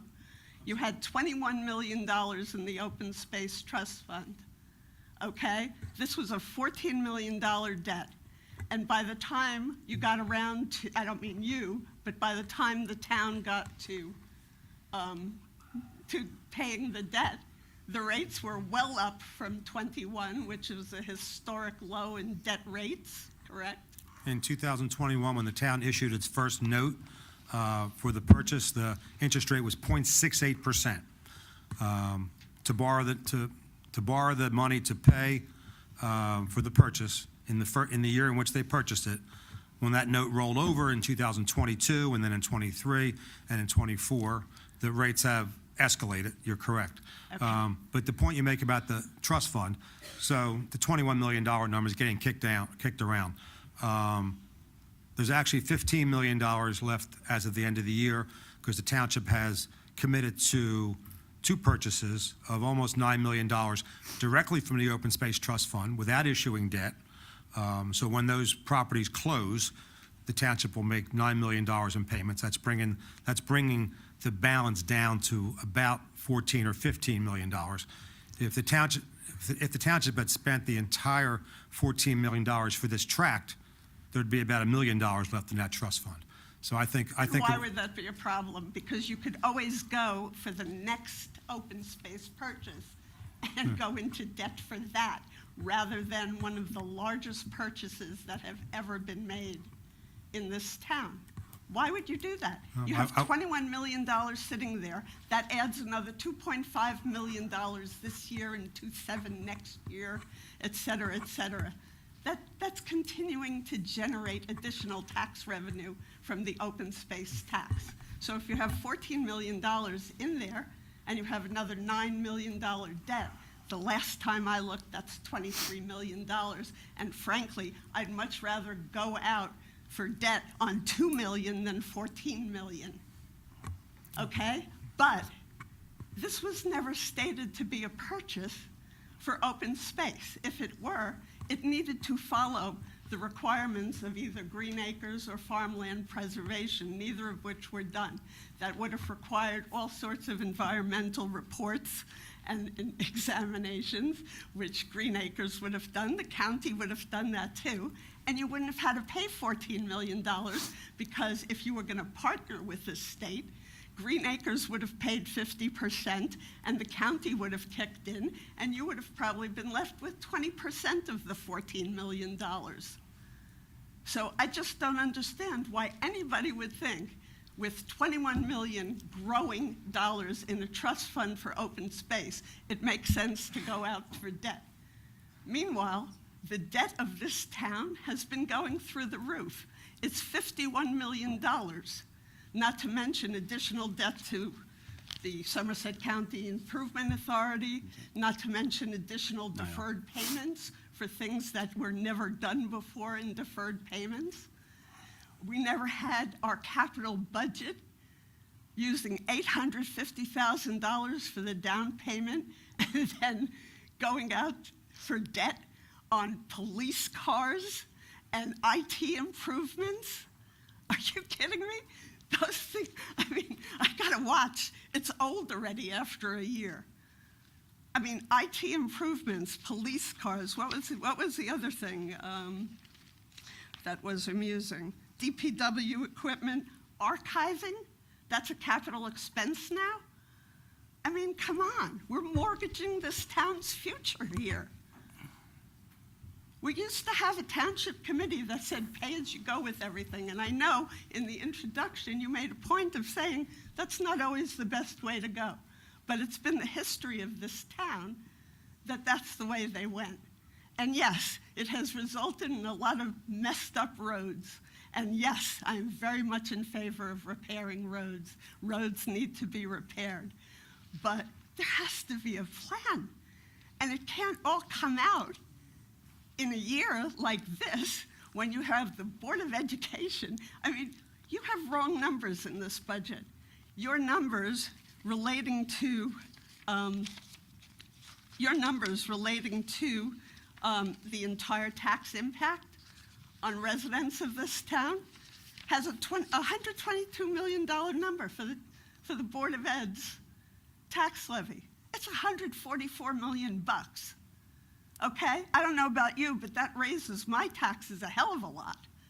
Not to mention the fact that we have AV, assessed valuation, going up $700 million every year. $700 million. You would think $700 million would give every jurisdiction, Board of Ed, county, and township, the ability to come in with a flat tax. You have all this extra assessment, and guess what? Out of all of that assessment, according to your numbers, $25 million of that is coming from new construction. So the balance of that is coming from the same people. It's coming from your 86% residential taxpayers, which everybody in this room is. Is there a question in there somewhere?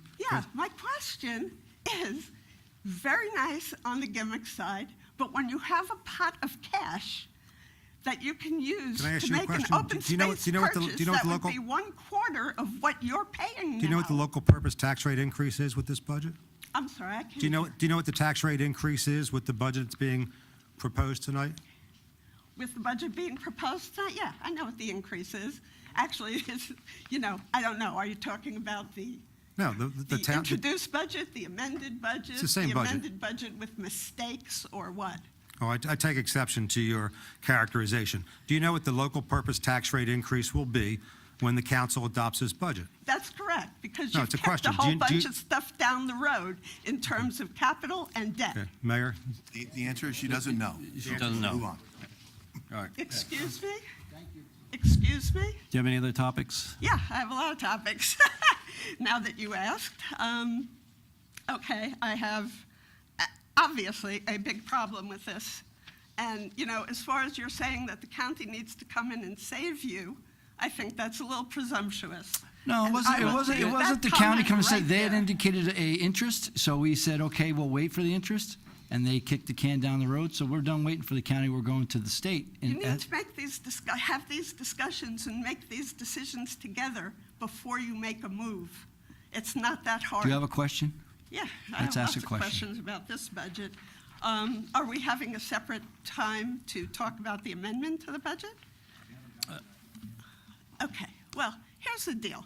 You know, just like David, I thought somebody up here was going to make a presentation. When you have a public hearing on the budget, I was sort of hoping somebody would come up here and say, this is what we're doing and this is why we're doing it, okay? These are the new initiatives that we're bringing to the township, okay? I mean, all I see in this budget, to be perfectly honest, and I'm not saying this as a criticism of you, I'm just saying it because this is what it is. You've got a mess on the revenue side, and you're making up for it with tax levy. You got a mess on the spending side. You got a mess in your surplus. You are down to Do you have a question, please? No, I'm making public comment. Okay, I don't need to ask you questions, okay. okay? I really don't We need to ask you we questions. normally comments to I'm 5 giving you the minutes. benefit of my We good normally do advice. 5 minutes, and you're way past the 5 minutes, so. I was talking about open space. Now I'm No, talking your about comments are budget. 5 minutes, you're way past 5 minutes, so if you have a question, ask a Are you question. in charge of the clock here? You've been on Okay. for 20 minutes now. Okay, well, if you don't want my advice, that's okay. All I'm saying, and I could deal with this in a very different way, but be that all as it may, let me just see. Well, What are the most important what points you're I wanna asking make? about was addressed when the budget was introduced 35 days ago. Excuse me? What you're commenting on as far as presentation of what's up here was presented 35 days ago at the Township Committee meeting. Okay. Well, I would like to know what kind of contingency you have. You want me to ask a question? What kind of contingency do you have when you've drained your surplus to historically low levels and you give out, you create these situations where this cannot be sustained. This is a budget that is just not sustainable because when you're losing revenue and you're not reducing your expenses, how are you going to deal with that next year? And going into debt is not my idea of a solution to the problem. This used to be a very nearly debt-free town.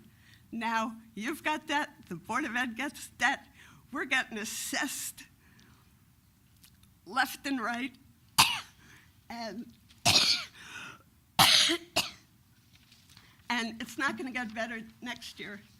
And it would be nice to know that the township cared about it enough to remember that you raised the debt and raised the taxes 1 month earlier and didn't remember doing it.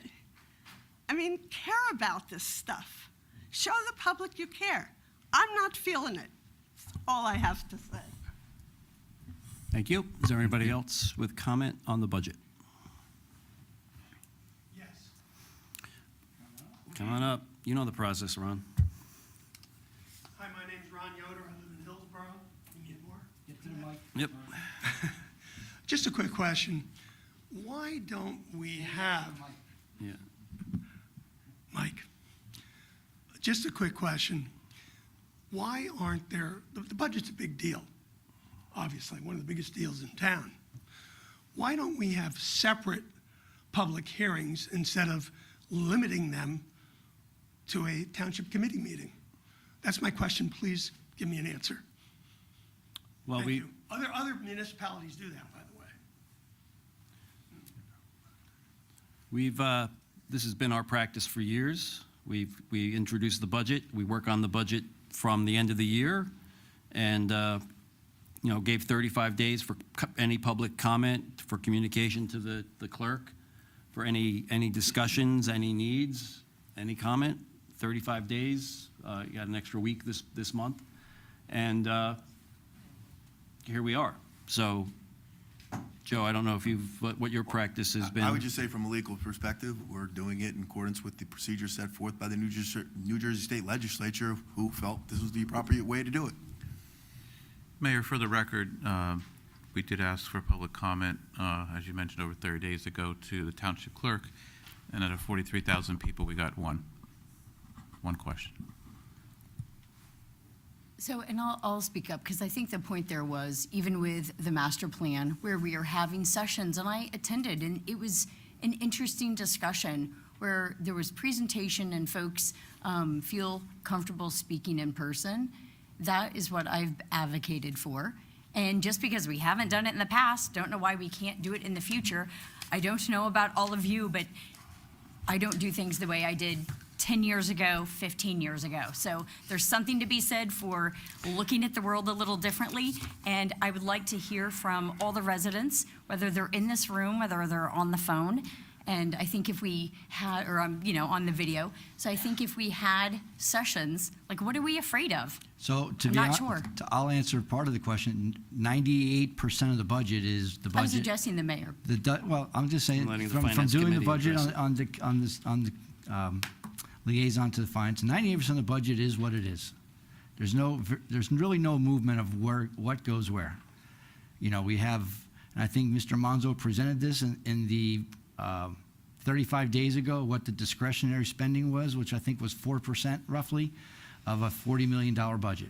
That's the part that we can say, do we buy a truck? Do we pave roads? Do we do IT upgrades? Everything else is basically just like your budget at home. You got these bills come in, you got this money comes in, they marry up whatever's left is what you got to decide if you're going to on vacation to the beach or you're going to a great adventure. So, in my opinion, the staff meets and does the wish lists and where they are and comes out and they spin it. The public doesn't have really any idea of what that entails, and it would drag out the process of the budget even longer than it is already. And we've been going through this for 3 months, even with Joe Monzo's help, to try and do that. So it's not like we have millions and millions and millions of dollars of discretion, or we would take the input from the public, though we'd love to hear it at any point. Unlike the master plan, which is a holistic vision of what's going to happen over the 10 years, where public opinion is needed and brought in, because it's not governed by a timeline, which the budget is. B, it's not governed by finances, which the budget is. And C, it is something that may or may not legally have to happen, which the budget has to do. So for that reason is why the budget is done, in my opinion, the way it is, to be the most efficient process that it was. And for the last 20 years, we've been recognized by all sorts of agencies for what we do up here. So I don't think that what we're doing is wrong. We've never tried to hide anything from anybody. In fact, Mr. Ferrara's office is more than willing to talk to anybody that comes in on any variety of things. But where it comes down to the why and what it would inquire and what it would take, you would have to, all the people that your salary people, you'd have to pay overtime to and bring them or give them comp time to sit in here and have meetings, which would then cost us more money, because now we're paying them more money to sit here at night and talk to people in public about all the questions they may or not have, which would not be fiscally responsible, just as an example. So we hire the professionals in our building to give us what they need. We hire our CFO to put it together in a form that is presentable to the public, and then we present it to the public. So it's not trying to keep this process away from anybody. We are very open. The numbers are there.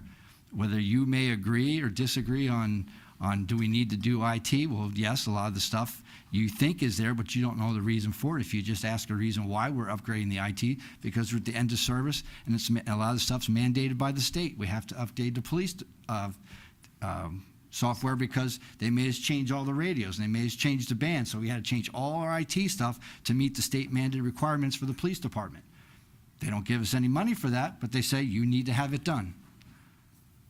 So a lot of the stuff that's in there, you see it. If you like to ask why, those are the questions we can answer because we have to, not because we want to. Mr. Brook, a couple weeks ago, you came to Open Space and asked us to consider buying land. We could have never done that if we had spent it all years ago. We would have never had the coffer that we have today if we had foolishly bought the land outright then. So to continue making open space purchases, the best way to do it is the way that they have been doing it. In addition to that, I think the majority of the public would severely disagree that underfunding our police and DPW, two departments, Mrs. Haas, that touch the public on a daily basis, would go over about as terrible as any idea. Thank you for your comment, Committeeman Payne. Did we open this back up for more comments? I'm a woman, but thank you. I don't think we closed it.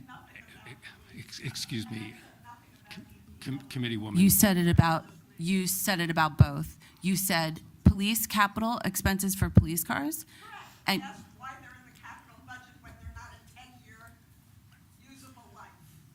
they're always in the capital budget every Is there a year. motion to close public hearing? Any other public comments?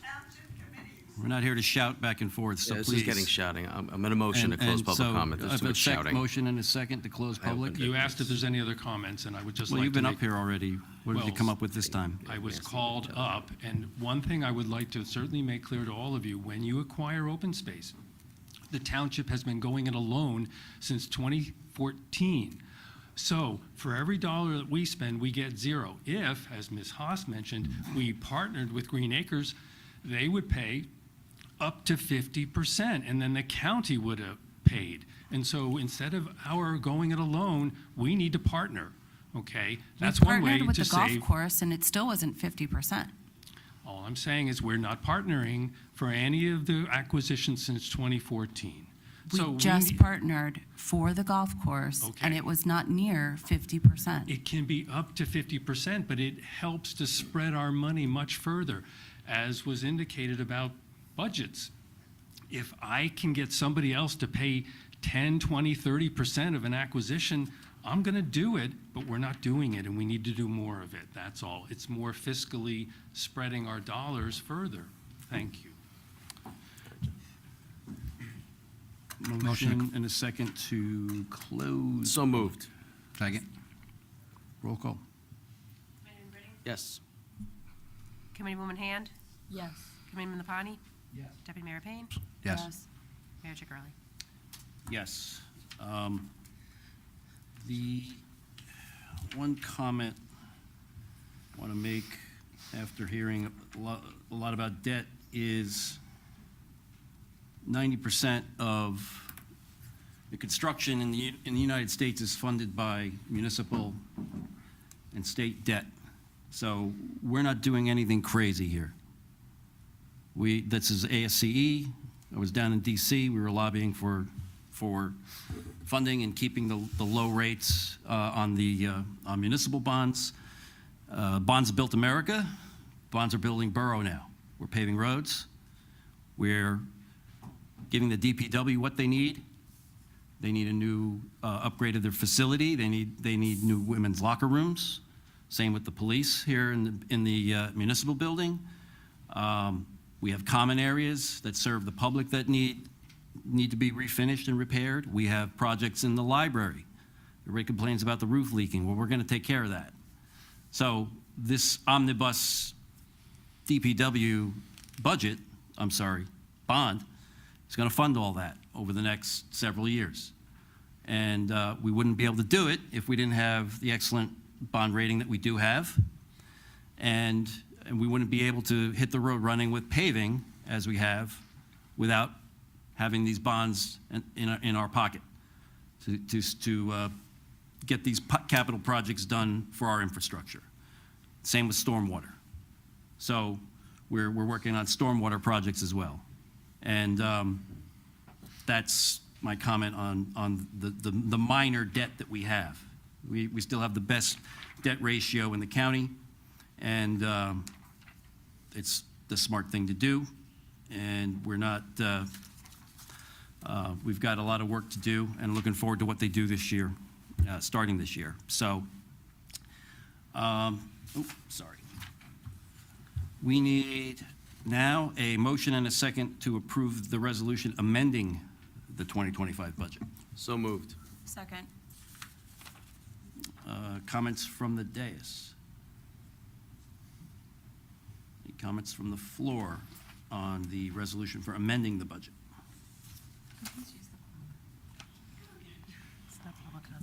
No. Judy Husk. What? I thought our acting CFO said it wasn't up for public comment, unless I wasn't hearing He right. did say that, but. You know, I had eye surgery, I can't see, but I did hear. Statutorily, if there was a public comment on the amendment, it would be had at the next meeting. But again, committee's discretion in terms of public comment on anything on the agenda. So I was just given what the statute says with respect to Yep. an amendment. So- All right.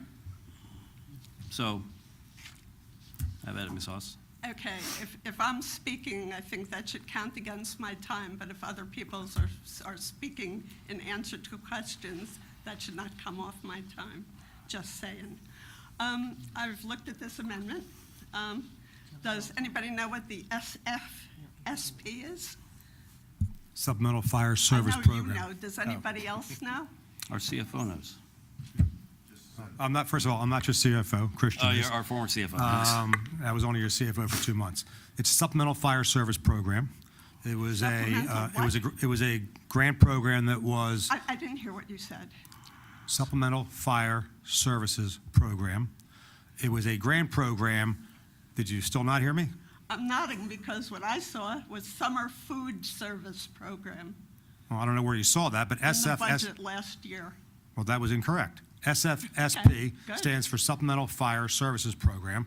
Okay. It was a state-run grant program until about 15 years ago, and the state discontinued providing the funds to every municipality in the state of New Jersey, but they required the towns continue the appropriation in their budgets without an offset of revenue from the state. That money goes directly to the fire company. Okay? Why is that not in the fire budget? The money goes directly to the fire company based on the conditions of the state grant that existed for many, many, many years. The same conditions still exist, except the state doesn't pay the town for it. That's the only change. When I put the budget together, I neglected to put that amount of money as a line item in the budget. When it went down for DCA review, they told me that money had to be budgeted, so it's in the budget as an amendment. Okay, and why is the budget being amended as to the amount of surplus? Because there was a mistake on there was a levy cap calculation. The township has a restriction on how much they're allowed to increase the levy cap. It's a 2% levy cap plus exceptions for debt service, et cetera. There was a miscalculation on that the DCA, again, based on their review, said that was $88,000 incorrect. So they have to have us amend our budget to reduce the level of taxation. And I took that money, that difference from the township's fund balance. It's $95,000 difference. Right, it's the combination of the mistake on the levy cap calc and the 11,000 is the 95,000, yes. Okay, well, is there a plan to regenerate the historically low surplus numbers now that you're taking more money out of it when you originally thought it could only be $1.7 million and now is 1.8? That's Or not really, did that's some not money really a show up question, that's from not really a nowhere? question for the amendment. The plan to regenerate the surplus is the same plan that every town has, is to have an expectation that the revenues they put in the budget, they will realize more of those, delinquent taxes, uniform construction code, taxation, whatever the numbers may be, cancellation of appropriations from the prior year. There's a litany of reasons how a town replenishes its fund balance. When I put the amendment together, using another $95,000 did not seem to me or to the committee when I suggested it to be a big leap, so I put forth that amendment. Okay. And so both of those items are the direct result of the Department of Community Affairs reviewing our budget over the last 35 days. So this is the review that DLGS does? Correct. They're not going to come back afterwards and make sure all the numbers are correct after this? No. Oh, that's a shame. Okay. It's not, excuse me.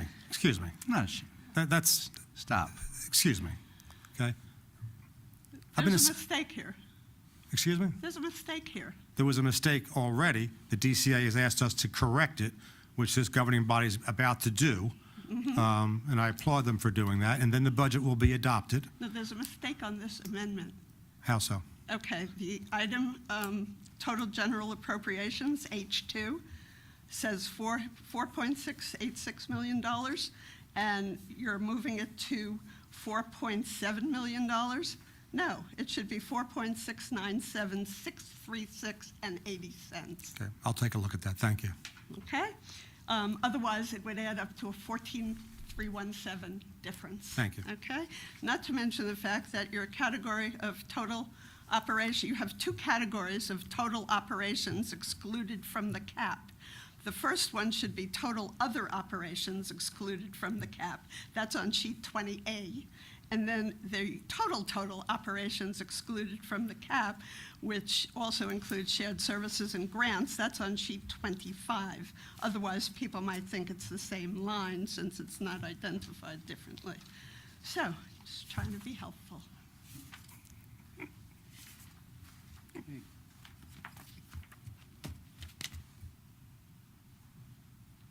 Any other comments from the floor? All right, seeing none, roll call. Well, before we do that, do we need to amend the number? Because I just used a calculator, because I could not do that math in my head. And it looks like the H, and I can show you.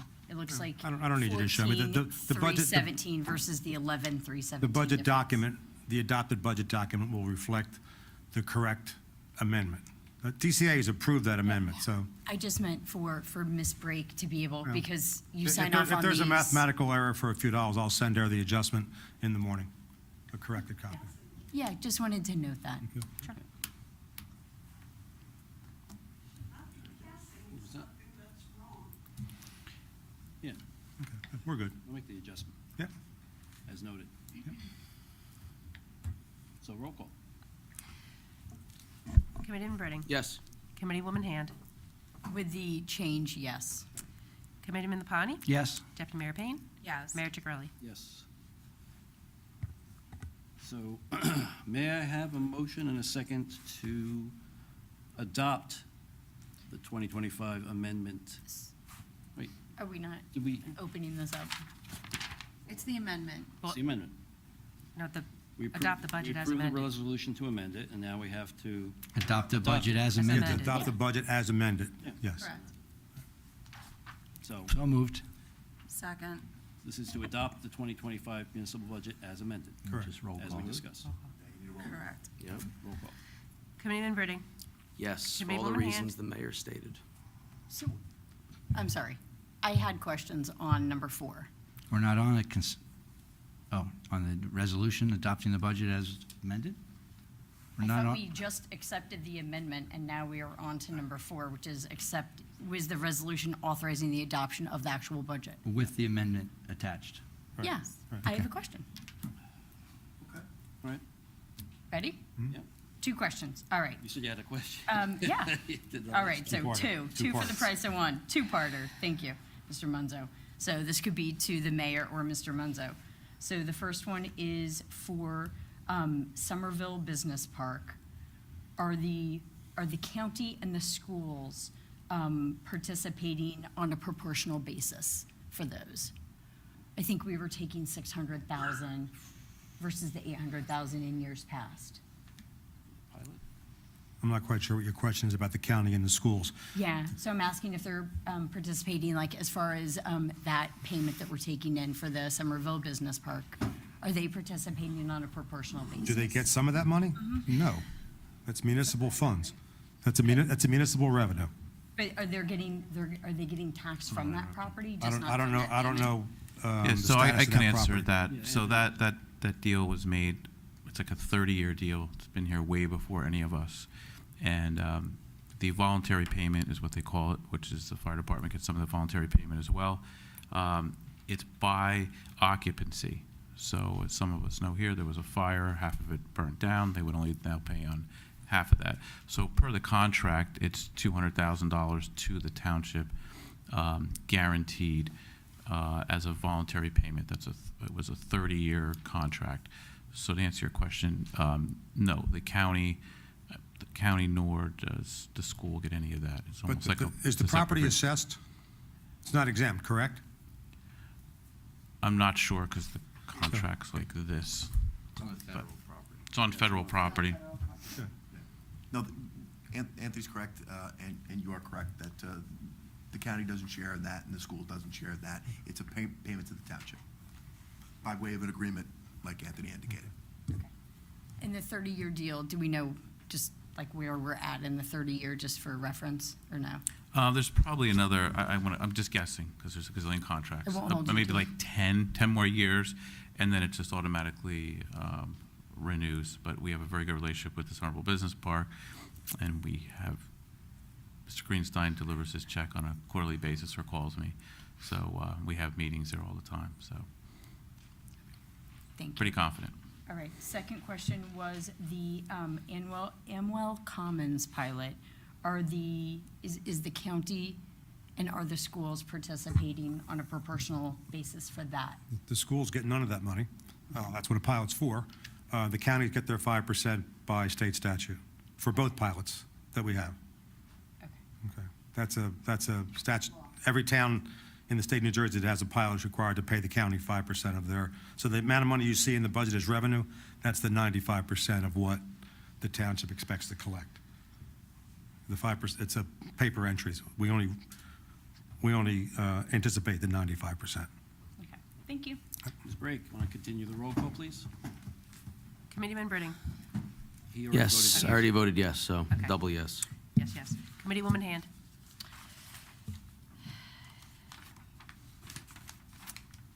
No. After careful consideration and analysis of the municipal budget as introduced on April 22nd, I am voting no on this adoption. While I support the police and our essential township services such as DPW, I cannot, in good conscience, and with my commitment to the residents of Hillsborough to be fiscally responsible, support a budget that will take an additional $2.8 million out of taxpayer pockets. This is an additional 10.6% increase on top of last year's increase. We are currently in an unstable economic environment caused by uncertainty at the federal level, with a possible recession looming. As a result, Hillsborough Township has an obligation to do everything within its power to reduce the tax burden on our residents. This budget does not do that. We have a spending issue, we have a debt issue, and we are on a fiscal slippery slope. The budget development process would benefit from more direct citizen input. The more input taxpayers have, the more likely they will understand how decisions affect their pocketbook. It is time for this Township Committee to be a leader in fiscal responsibility and to demonstrate sensitivity to our taxpayers' needs. Committeeman Lapani? I didn't prepare a statement there, but I'll just say this.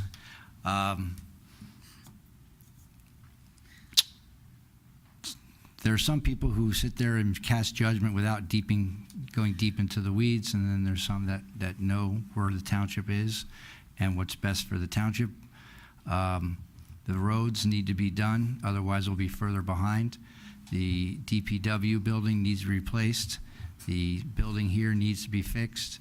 And the people that live here now, as well as the people who live here 25 years from now and take part of these improvements, should pay the burden, not everyone who lives here right now. And that's what bonding does. It defers the payments to all the residents who will use it over the next 30 years. So though it sounds nice to say that we're going in debt, we are the lowest debt ratio of anybody in the county at like 0.35%.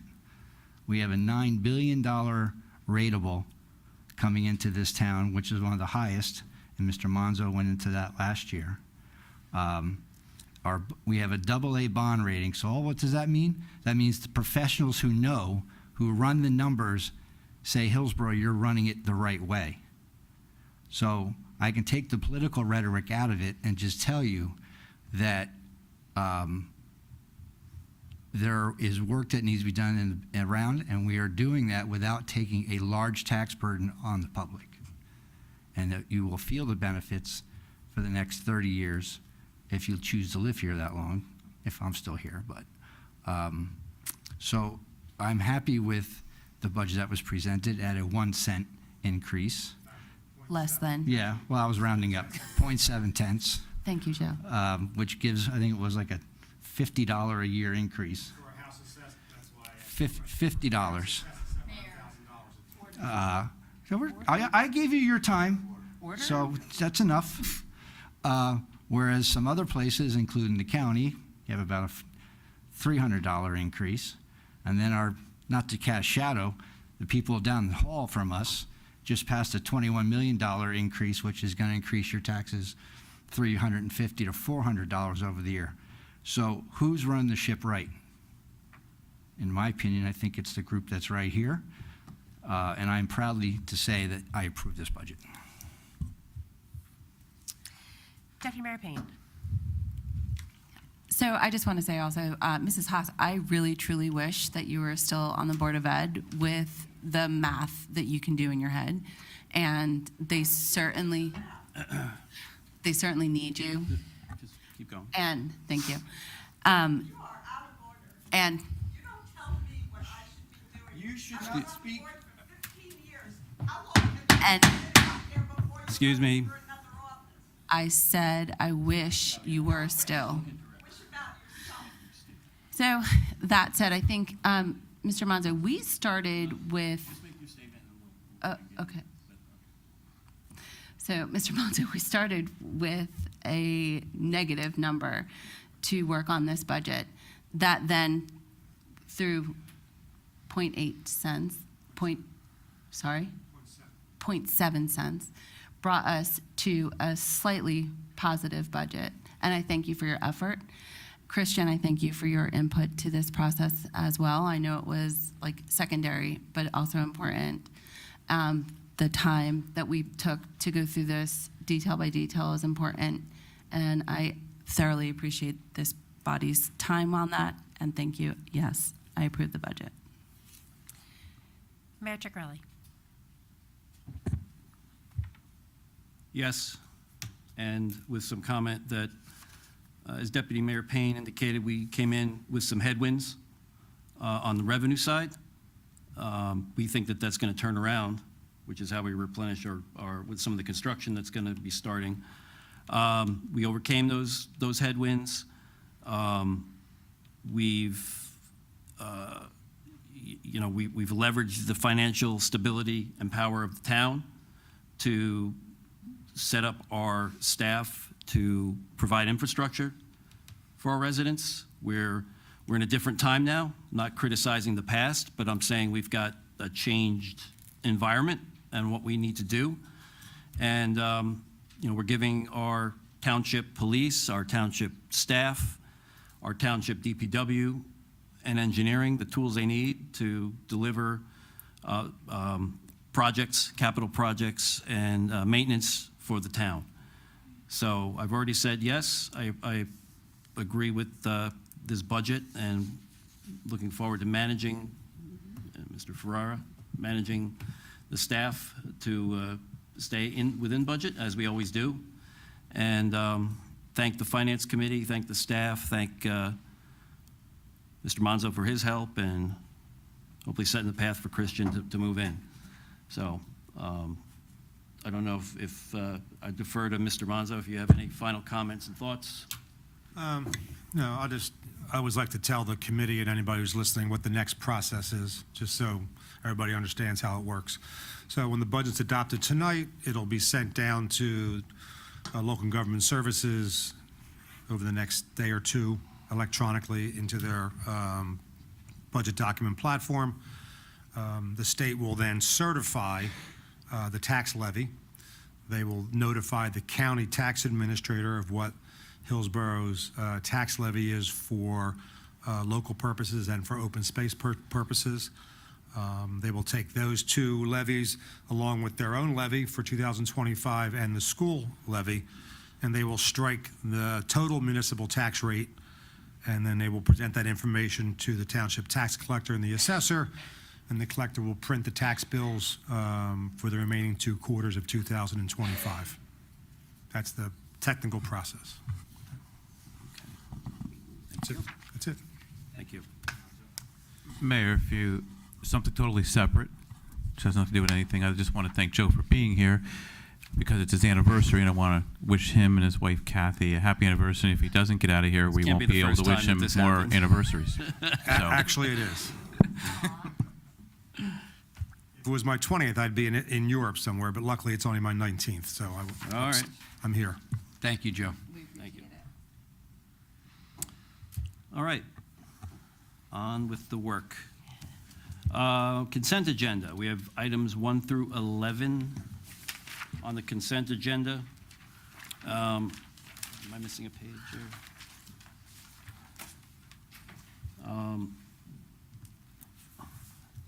So for items 1 through 11, we're going to hear all comments from the dais and from the floor first on all the items. And after that, if any committee members would like to take an item from the consent agenda separately for voting purposes, I'll give you the opportunity to do so. There's no need to take separate items separately for the purposes of commenting or questioning. So any comments from the dais on the entirety of the consent agenda? I have a question on number 5, and this would be to you, Mayor, or possibly to Attorney Willard. This is regarding the MOU between Hillsborough and Raritan Borough. And again, this just, I have no issue with the exchange, with the street sweeper, et cetera. My question is really around liability. Again, when I looked at the MOU, it looked like we would be providing manpower to the other township in exchange for the street sweeper, up to the tune of $25,000. And again, I am concerned about the liability and anything with our DPW staff in another town doing work for them, and if either of you could address it. Anthony, they've done these, I know they've had these MOUs in the past. What's the we had protocol? we've had success with Raritan Township in the past, Raritan Borough, sorry, with a garbage truck that we utilize with our senior program and in-kind services when we helped them out and we did some of their trees. So the same thing here, they're giving us a sweeper, which will help us tremendously, and in-kind services could be what we're thinking is like a brining some of their roads, and we have a good relationship with them and we feel comfortable. But to answer Committeewoman Hand's comment, yeah, would there potentially be some liability? There could, just like when we do shared services, right? My CFO is going to drive over to somewhere, and could he get in an accident? No, God forbid he would. But when you do shared services or you do things like this, there's always something that could happen. So yeah, the answer is, I guess, yes. So we're willing to take that chance like we do in every other town for shared services. That's why we have insurance. And Mr. Willard, did you have anything to add to that, or? No, nothing. This came from the DPW. It didn't seem like a big deal. It was, they're getting a street sweeper, which the DPW director indicates he believes it's about $25,000 value, and in return, he would provide in-kind services, whether if Raritan needed specialized equipment that we had, we'd lend it to them. And also, if we have certain, we obviously have a bigger department than Raritan Borough, so we have people with some kind of technical expertise. If they needed any technical expertise in something, we would provide that in return as an in-kind service. He would keep track of that, and they would work it out between the two people from the DPW. But in return, he indicates that we need this street sweeper because it also has a vacuum, which we're able to vacuum, I guess, storm drains and so forth. So he found it a valuable piece of equipment. It was around liability. I understood the Sure. arrangement. As far as liability, each part, there is a provision in the agreement. It says each part is responsible for their own their own employees and their own employees' negligence. Correct. Correct. All right. We're responsible for our own employees and our own employees' negligence. Understood, even when they're somewhere else. Okay, my other question was on 10, and again, the way I read this, and there was lots and lots of backup, so I'm going to look at Mayor Ciccarelli as well as Attorney Willard for this. So it looks as if in this amendment, or in this resolution, we would be returning the $500,000 in escrow to the group who, says that they have, cleaned the property. There was some question in the Pannoni report around, some of the debris couldn't actually be determined if it was still contaminated.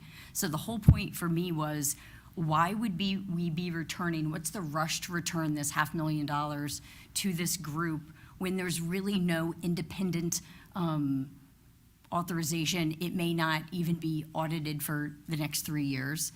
And the debris pile is in question, whether it's contaminated. And the Hillsborough Township, we're gonna own a piece of land that's contaminated, and the developer will have taken their money and left. So why would we give that money back right now?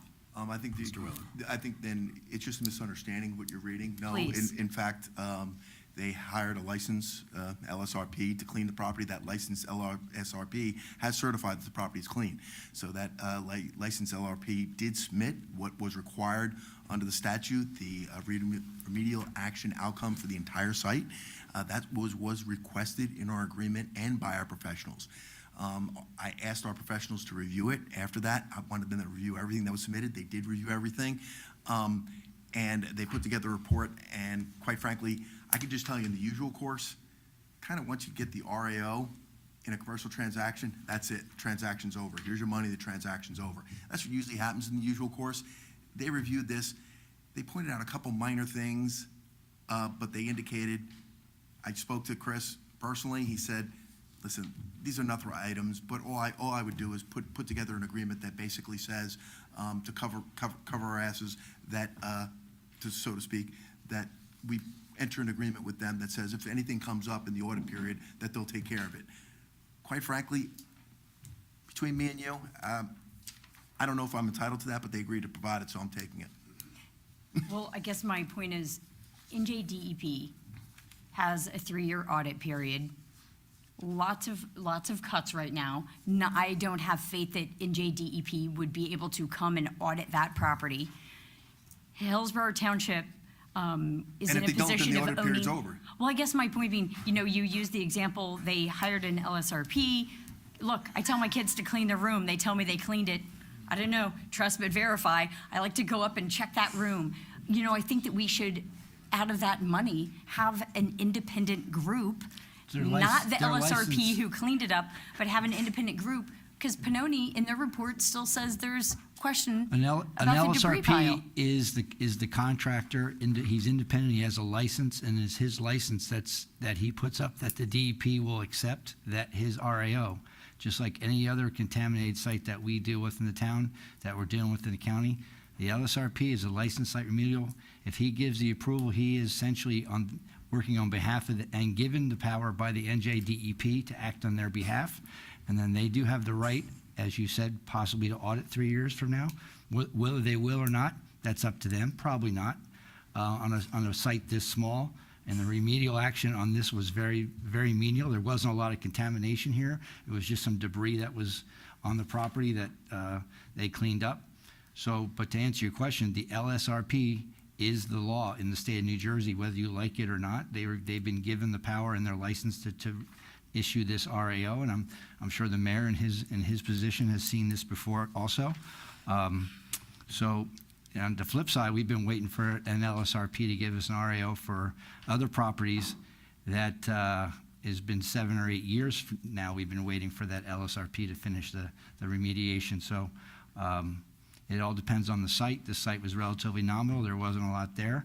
The other site that we were going to buy also, that one hasn't been given an RAO yet. That's still being cleaned up to standard. So that's essentially what we have been given, and therefore, to Bill's recommendation, we can finish closing on the property. And Committee Lapani, I want to follow up with that.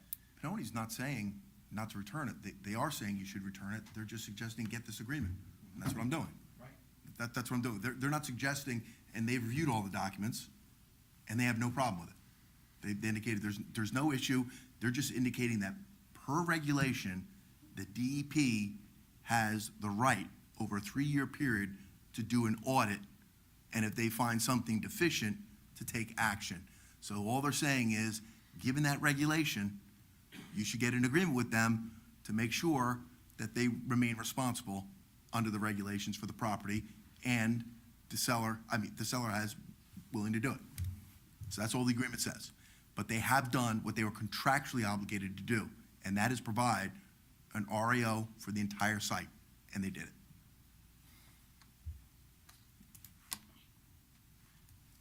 Okay. Any other from the dais? If not, how about comments from the floor on consent agenda items 1 through 11?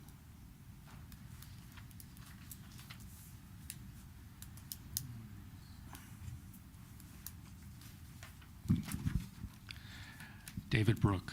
It is item 10 also.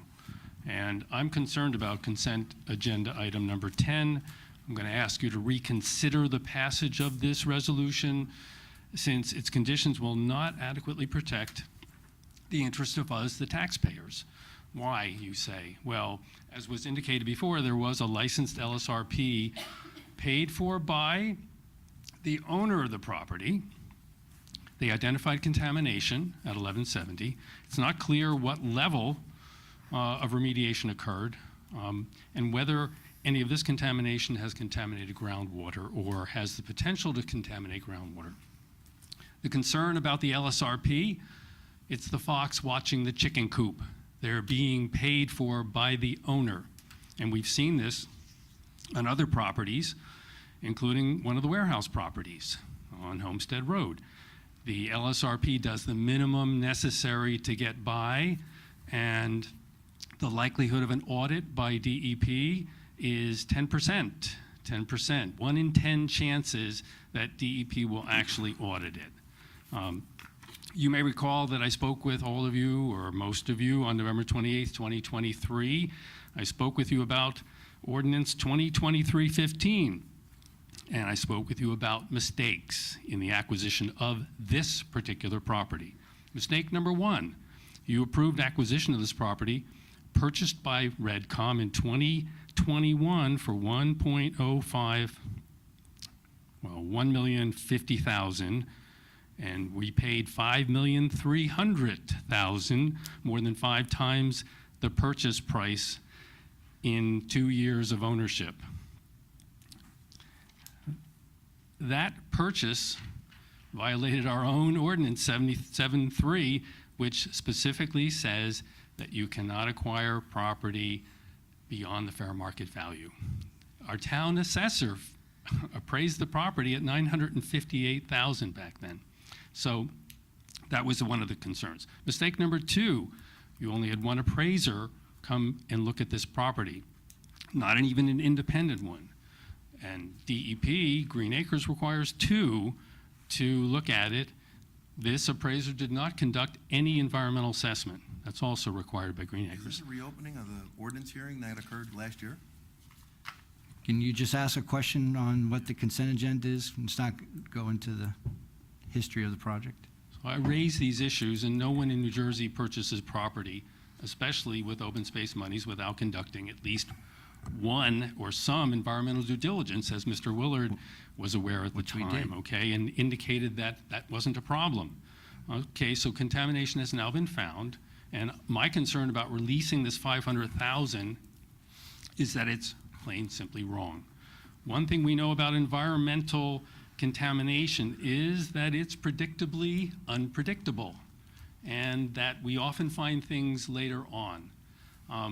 Yes, there is an RAO, but if any of you are relying upon the DEP audit to determine compliance with the proper conclusions as to this response action outcome, we're likely never going to see that.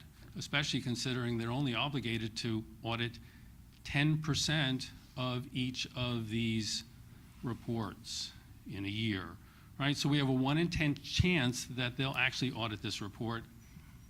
I'm not a betting person, but I wouldn't be betting on that likelihood. Look, to me, the better alternative than releasing this money is to require Redcom to pay for an independent audit, right? That way, and the township chooses the auditor, that way at least we can have some higher level of assurance that we're getting this property without any further environmental liabilities. Why? Because you are all concerned about making sure that we protect our rights, right?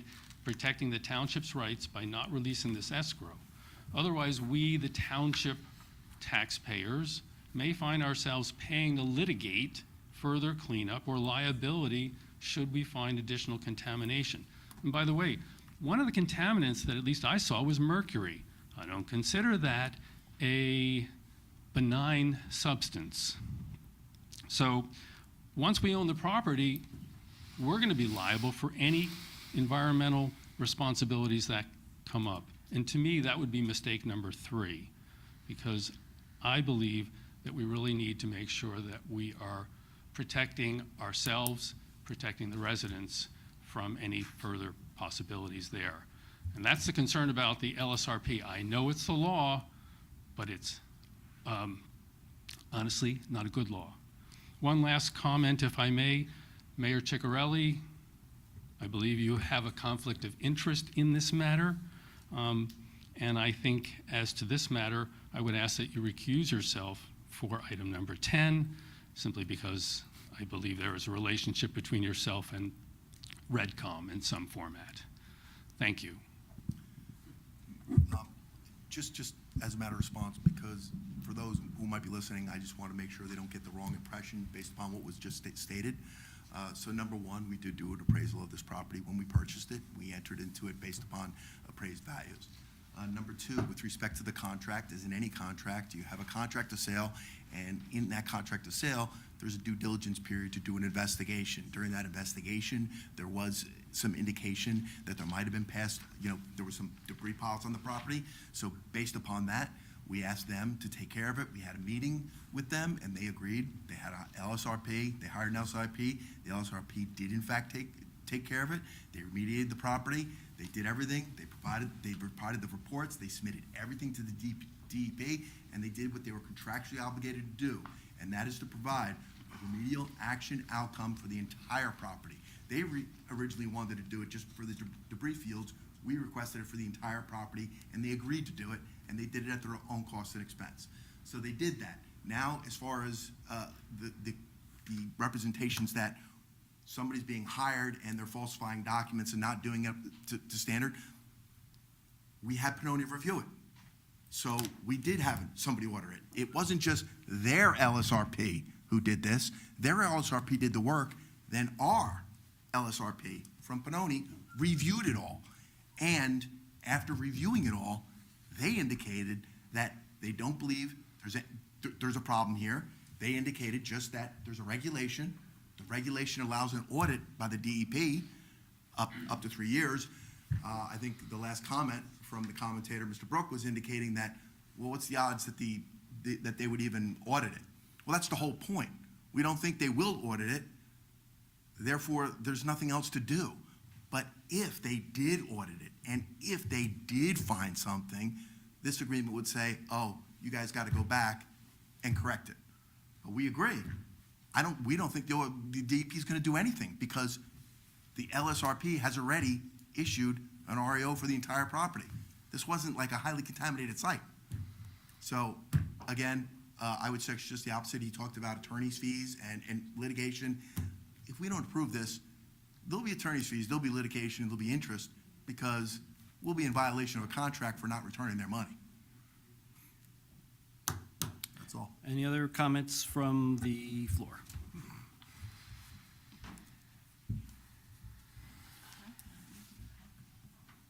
Because not public comment. Judy Haas. Just a really short question. November 28th, 2023, from your minutes. Mr. Willett, first of all, 5 people came to the microphone to allege that there was contamination on these properties that you were buying. Mr. Willard is not aware of any environmental issues, which is fair, it's not your job. And further, during the contract phase, an analysis will be done and the township will not buy contaminated land, quote unquote. Watch the videotape if you don't believe the minutes, okay? Okay. Did you close on this property on September 12th, 2024? It's- Property was conveyed by seller to buyer. Correct. Why was it closed on when you knew about contamination on the property? Because And we- how does an escrow help when you're talking about mercury? Okay, because we have LSRPs. I don't pretend to know environment. Maybe I don't you do. either. Okay, so we don't. So I just we're- know so we're on- mercury, So we're on bad. equal footing. So when I did my LSRP, and I said, what's the worst case scenario? He said, it couldn't cost more than $100,000 to clean this property. It couldn't cost more than $100,000. They, because they wanted to close, were willing to put an escrow of $500,000. Why did they want to close? They wanted to close because they wanted to take the proceeds of sale and use it to clean the property. He wanted to have that money to clean the property. So that's what occurred. So exactly what you said in those statements is exactly what happened. This is so common in a transaction, it's not even funny. You go, you enter a contract, you perform your due diligence, and then the seller has an opportunity to remediate. That's what occurred here. We entered into a contract, we went through our due diligence, we asked the seller to address some environmental issues, and they did it. I don't know what the issue is. Why you're giving I the don't get it. escrow back? What's that? Why you're giving the escrow back? Because it's their money. Right. And It's their money. Their, What do you mean? Their money is set there to ensure that the environmental remediation is done properly. And it's been done, and our LSRP has verified it's been done.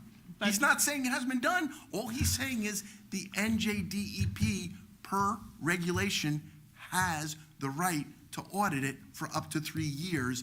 And if they do find something, you might want to have an agreement with them that they'll come back and address it. And if it happens after 3 years, we get socked. If they won't do it after 3 years, that's the whole point. The whole point is you guys are turning it around. The whole point is nobody thinks the DEP is going to do anything. You know why? Because there's no issues with the property. That's the whole point. There's no issues with the property. There's I know you mercury want to there. create an issue. I know it's political It's in season. your You want report. It's mercury. Okay. It's not garbage. Okay. It's mercury. All right. That doesn't We'll- go we'll away by we'll itself. respectively disagree with one another. Yes. All I will tell everybody on the dais and Another anybody else day, that's another listening, disagreement. there was nothing uncommon about this purchase. It is the same as any other purchase. However, talking to my partner at the law firm, commercial transaction, usually the RAO would have been it, and they would just release all the funds, and there wouldn't be a further agreement. The only reason we took this extra step was because Pannoni put it in the report that says it could be opened in 3 years, and you might want to get an agreement. There you go. I say good for Pannoni. And we're doing what they're recommending. And Mr. Ferrara, you're a star of this Any other set of comment? minutes as well. You said that there is no cleanup required on the properties. They are clean. Thank you. Any other comments from the floor? Seeing none, we have a roll call, please. Oh, hold on. Yeah, we had to Hold take- on. Not yet. I think make a motion to take 10 separately. I make a motion to take 10 separately. Can I have a second? Second. Second. Do we need a roll call on that, or just, No, well, all right. So would anyone else like to take any other items separately? If yes, make a motion. All right. May I have a motion and a second to approve consent agenda items 1 through 11, excluding number 10? So moved. Second? Roll call. and that's on 1 through 10. 1 1 through through 11 11 minus minus 10. 10. The roll Correct. call. Okay. Committeeman Britting. Yes. Committeewoman Hand. Yes. Committeeman Lapani. Yes. Deputy Mayor Payne. Yes. Mayor Chigarelli. Yes. May I have a motion and a second to approve item number 10? So moved. Second. Roll call. Committeeman Britting? Yes. Committeewoman Hand? No. Shocking. Committeeman Lapani? Yes. Deputy Mayor Payne? Yes. Mayor Ciccarelli? Abstain. No public hearings tonight. We'll go to the claims list. Pardon? Nothing. May I have a motion and a second to So approve moved. the claims list Second. 2025-10? All right, we're accelerating here. Comments from the dais on the claims list? Any comments from the floor?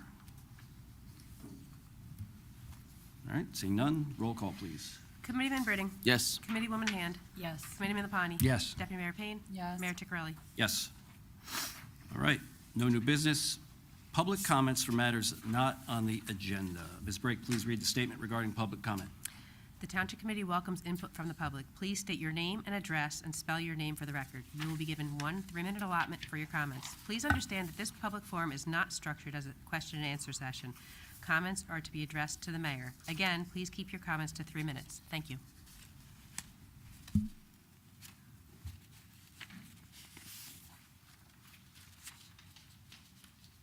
You've waited patiently all night for this. Hello, my name is Lily Campbell, and I'm a senior at Hillsborough High School. In the fall, I will be attending Syracuse University as a political science major on a pre-law track. Throughout the last 4 years, I have assisted the high school community in a multitude of ways, including being president of the National Art Honor Society, creative director of Spanish Honor Society, and a peer mentor. These experiences have prepared me to be a better leader inside and outside of Hillsborough, New Jersey, as they have forced me to think outside of the box, work outside my comfort zone, and speak up for issues I believe in. Vote 16NJ would strengthen my voice. We push a society in which everyone has a say in what directly affects them. Once an American citizen turns 18, the age where people move out of their childhood homes, begin contributing to their community, and seek out a higher education, they acquire the ability to vote for what they believe in and for what makes their adult life more convenient. A school board vote is different. The decisions made on a school board vote do not directly impact the majority of the voters. They impact the students and the educators. Vote 16NJ changes this, giving 16 and 17-year-olds the ability to vote for what they believe in and for what makes their scholastic life more convenient. As a member of different boards in my school, I have seen the complications that have come from poor funding and organization firsthand. We don't have the luxury of adjusting our numbers to these township changes. Instead, we end up ill-equipped, something that becomes a student board problem very quickly. If every student president, VP, and secretary had the ability to directly vote for who they believed would benefit their programs, these ill-equipped societies would be less of a problem. The voters would be the people who actually see the impacts of these votes. Now that I'm 18, I'm able to use my voice to better my community, but what about the students in the same positions as me who were born just a couple months later? We all have the same preparedness, same experiences, same training, and same expertise. Why should I get to have a say while they are all deprived of this right? Vote 16NJ properly represents the student body, the young leaders, and the Hillsborough community as a whole. Thank you for your time and commitment to the betterment of Hillsborough Township Public Schools and our Board of Education. I urge you to consider this ordinance and the impacts it will have on our district. Thank you. May I also say that's Lily Campbell too. She is a fantastic artist. She was one of the 3 pictures hanging in the mayor's office last year. So she's got a good future ahead of her.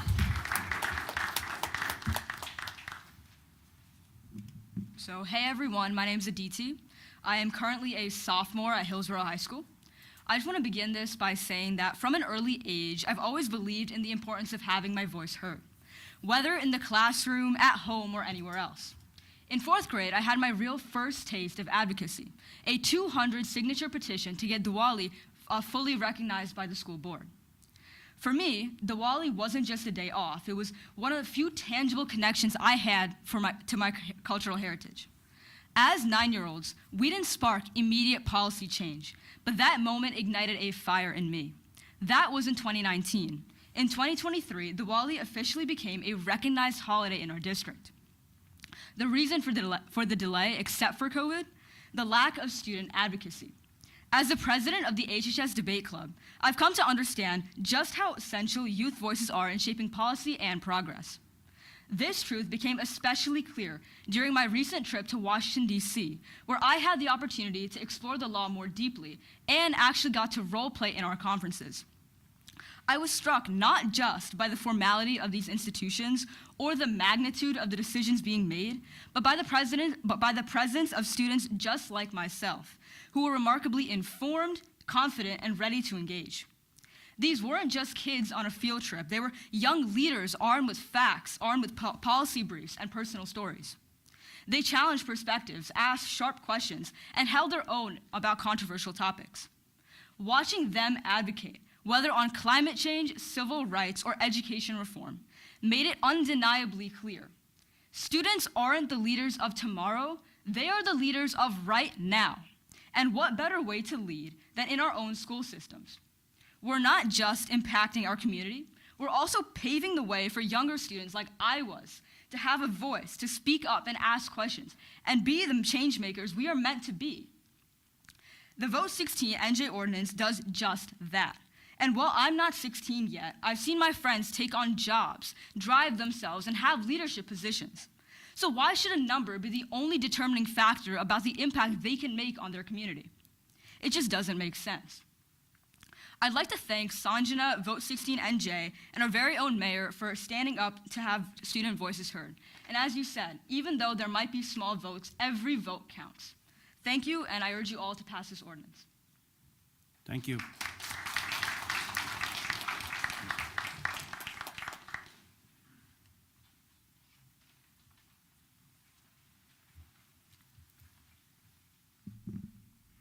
Hello, I am Nirav Banerjee, and I am currently a junior attending Hillsborough High School. I would like to start off by thanking you for your dedication to make Hillsborough a better place and for giving us the opportunity to speak today. I stand in strong support of the Vote 16 NJ movement and the ordinance which Sanjana Bada is trying to get passed. Since I entered high school at the age of 14, I've been an active member and leader of the Model Congress team, which currently is composed of over 100 students. Now I am 17 and I've engaged in debates upon topics from recreational marijuana to affordable housing to education reform. And I've gone on government simulation conferences everywhere from Washington, D.C. to Boston. And along the way, I, along with countless other students, have gained immense knowledge on politics, critical thinking, and decision-making. I want to specifically highlight my time at the nation's capital and the eye-opening experience it was for me. Seeing the National Mall, various museums, and the inner workings of our federal government showed me the foundation of America, democracy, and the ideal of having the most amount of people represented fairly in our democracy. I think this movement and ordinance masterfully brings together both of these ideals. It lowers the voting age to get more people represented in American democracy and allows passionate students to engage in democracy after attaining significant knowledge. Admittedly, there are two large arguments that I see against this, the first being that 16 and 17-year-olds may not carefully vote. However, I believe that anyone who takes the proper steps to register to vote and actually vote in these elections will be more than capable of making critical decisions. And the second argument is that 16 and 17-year-olds do not live in the same conditions as adults. But I think that they're still impacted of the decisions of elected officials and should have a voice in who is elected. Alongside myself, there are countless 16 and 17-year-old students who are engaged in politics and want their voices to be heard in our democracy. So I ask that you please hear these voices and work to lower our voting age to 16. Thank you for your time. Thank you.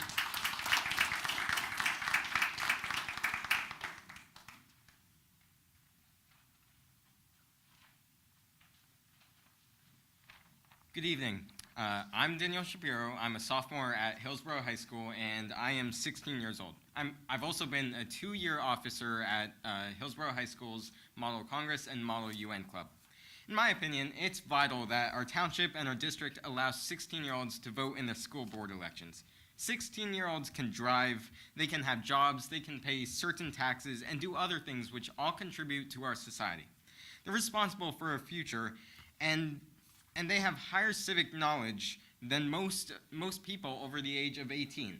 In the 2020 election alone, over 50% of young eligible voters chose to cast their ballots. It's about time we let 16-year-olds have a say in school board elections at the bare minimum. I've also been to conferences in Washington, D.C. and at Rutgers, and I've seen countless of 16-year-olds, even younger people, have so much knowledge about the government and its workings, and I feel that we should have a say in our government.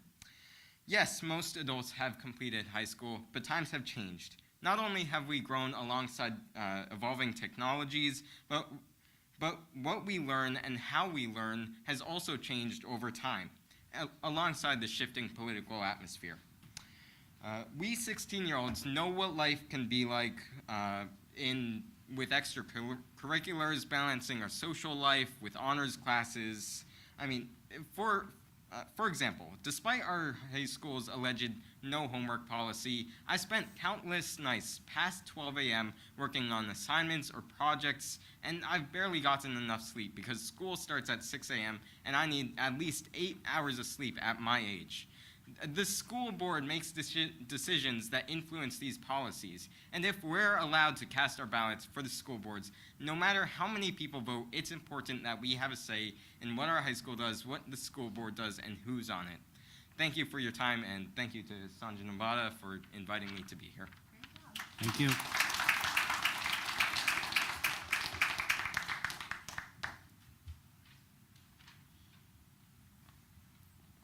Hello, my name is Addison Harkin. I'm a senior at Hillsborough High School. I am the president of the French Honor Society and have been the captain of the varsity field hockey team, and I'm an intern here at the Department of Social Services.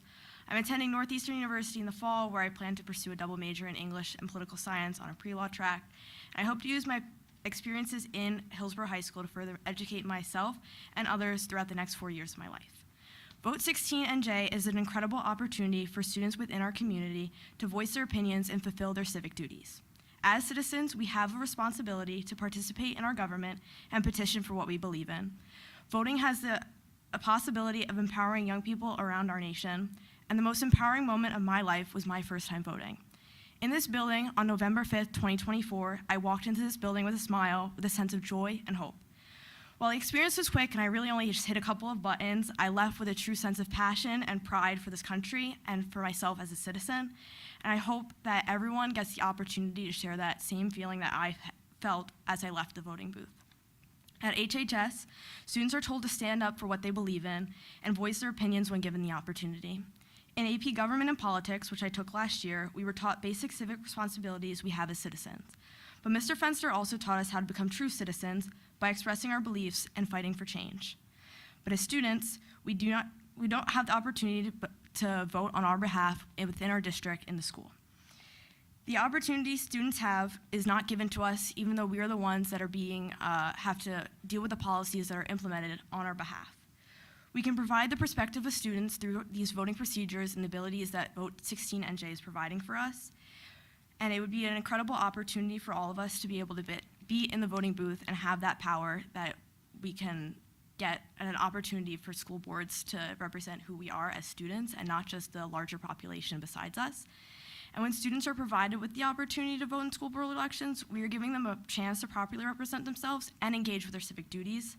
Not only will students be able to have a say, but it will encourage civic discourse within all communications of life, which will elevate their communications later on in future elections that they will be able to participate in once they turn the age of 18.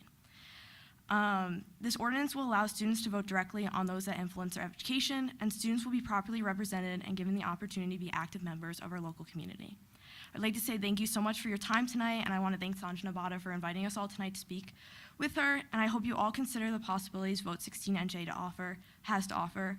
Our constitutional democracy demands our participation in all federal, state, and local elections, and we have the opportunity here today to extend our rights to young voters in local school board elections so that they have a say in the policies that affect them the most as well. Thank you. Thank you.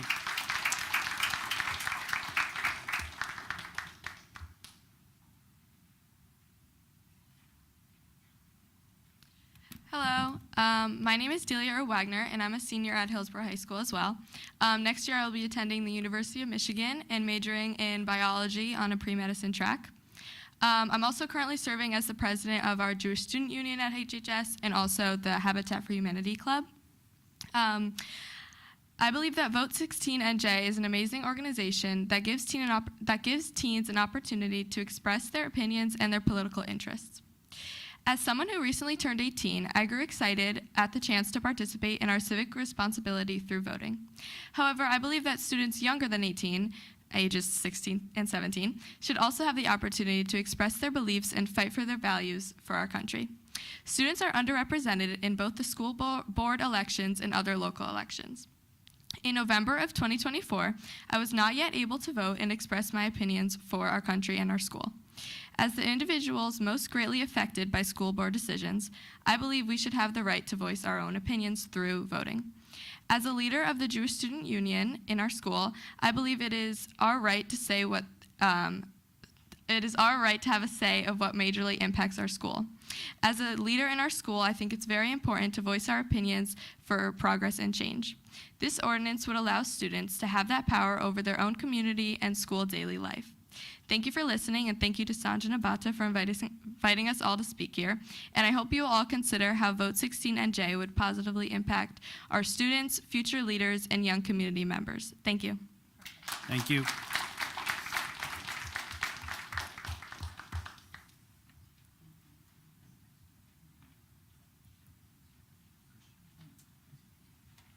Send them home. Hi, committee. My name is Duncan Campbell. I live at 64 Chamberlain Drive. Thank you for your time tonight. You've got enough Campbells. You saw my niece. That's my daughter. I'm not going to give you my statistics. I'm happy we're smiling now, but I want to talk to you guys about a very serious matter in Hillsborough. Most of my community is here with me tonight. I'll give you some of my history. I'm a son of Hillsborough. I was born here 47 years ago, graduated Hillsborough High School, married my childhood sweetheart who also went to Hillsborough High School. Went to law school, traveled the world, worked in different countries and cities, and came back here to raise my family. My kids are the fourth generation to live in Hillsborough in my family. We love it here. It truly is one of the greatest places to live in America. But our great place to live in America is being attacked and encroached upon in Western Hillsborough. Unfortunately, last December, Hidden Hills Horse Farm was sold to Los Amigos Ranch, which I understand is 3 distinct separate companies. That land is zoned rural suburban, and according to Hillsborough Legislature Hillsborough General Legislation Part 2, Chapter 188, Article 5, Section 188-98, there are specific uses that are allowed for that land. That land is preserved farmland that is zoned to be a horse farm, and only a horse farm, and related activities to a horse farm. I did not know that horse farms had 5-foot by 5-foot speakers that they would put in their backyard.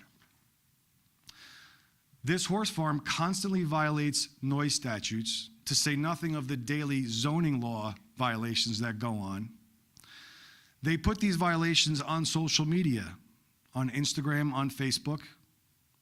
It's not a violation too, but groups of people sitting around pouring bottles of alcohol down each other's throat to pass for a good time at 1 o'clock in the morning, 20 feet away from where my children sleep, is not one of the best places to live. It's not the good life that we advertise. It is to me. It's being taken away from me and my neighbors on a daily basis. I got home from a concert at 12:30 at night on Sunday, and I could hear the bass coming from their house. These people are not interested in running a horse farm. Go on their social media. They want to be an event venue. They want to be a store, none of which are allowable uses under Chapter 188. Chapter 211 also details noise code violations that they continually violate. There are many farms in Hillsborough. We saw the farms. It's a farm community. I worked on the Everett's farm in Beekman Lane in high school and college. Farming is part of our DNA here. This is a farm that has no intention of being a farm for a primary use. At 10:30 Sunday night 2 weeks ago, in the middle of a rodeo that they advertised in town with alcohol, hundreds of people bullfighting that they got a permit for, I get it. We called them at 10:30 at night. We asked them to turn the music down. They were rude. They said, "This is what we do." They are not a horse farm. They have no intention of being a horse farm. They are a disco. They have no intention of being our neighbors. And we are left to continue, I don't know how. We are coming to you for help, recourse, to come back to the good life and get our community back to the one that we love. We have a wonderful community. There's many, big name country classics, all these great places to live in town. We know our streets the best. It's quiet. It's wonderful. It's pretty. And oh, by the way, it's taxed incredibly high. The horse farm is not. We are paying you to live in Hillsborough. They are not. They are breaking the law. They don't want to be our neighbors. And they want to drink alcohol, at 1:30 in the morning. We call them. They ask them to turn it down. They say, okay. They crank their engines up on their cars as they're pulling away. Who's drinking and driving? All of them? How many people actually live there? All questions we don't know. But it's wrong. It's not right. And it's not the Hillsborough I know. Thank you. Thank you. If others are coming up, I'll wait. So, Mr. Campbell, I was going to say, is anybody else coming up regarding Los Amigos, or did you speak for the development? Yeah. I'll let somebody else come up first if they want to speak about it, if somebody else would like to speak. Well, it's just about this topic. Thank you. My name's Lorraine Soisson. I live at 6 Van Fleet Court. Our house is further away than the Campbells. My windows shake. We called the police because we weren't brave enough to call and actually ask them to turn it down after we heard the response that the Campbells got. The police told us there's really nothing we can do. Your recourse is to come here. So that's why we are here. I sent you all an email. Thank you for responding very quickly. But this is, houses in our development have been sold very recently, and all of them are advertised as having this idyllic horse farm in the neighborhood. I've lived here for 25 years. Many of my neighbors here have lived here for 25 years. In our house, we've never encountered this. We've never encountered people not wanting to be neighborly here. I was on the Board of Ed for 9 years, and the thing that I love about this town is that everywhere you go, people are smiling at you. They want to be your friend. They want to be your neighbor. We are accepting of all people, as one of the proclamations here showed tonight. And it's not about what type of music they're playing, it's the loudness of it and the other activities that are going on. My kids drive on River Road all the time. If there's drinking and driving happening, that is a concern for our community. But we can't. My husband and I were out trying to do landscaping. We couldn't even hear ourselves think or talk to one another, which could be a problem with our marriage. No, just kidding. No, we had a hard time. We basically gave up and said, let the weeds grow. Let's go in. We can't do this. And we can't do it repeatedly weekend over weekend. So we're here for your help. Appreciate anything you can do. Thank you. Thank you.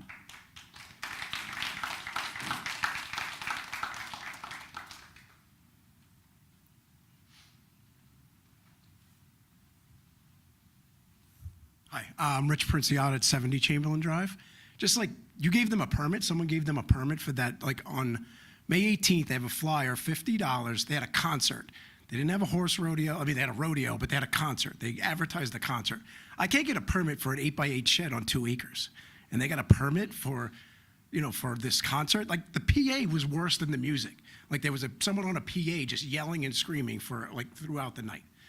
The other piece, there's probably $500,000 a year in taxes.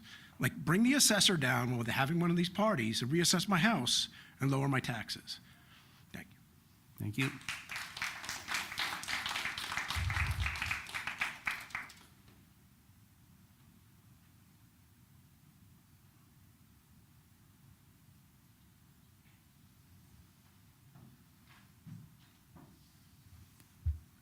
Hi, my name is Trevor Sellers.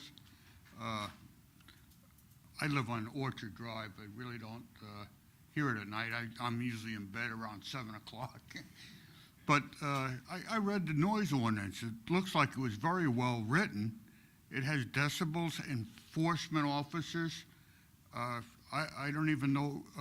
It looks like the code covers the complaints that my neighbors are here about. Who is the enforcement officer? Do they have the devices to measure the decibels and enforce the existing code that we have? I was a police officer for 25 years. I gave people summonses for bands playing and neighbors complaining. All you have to do is enforce the good noise ordinance that you have now. That's all I have to say. Okay.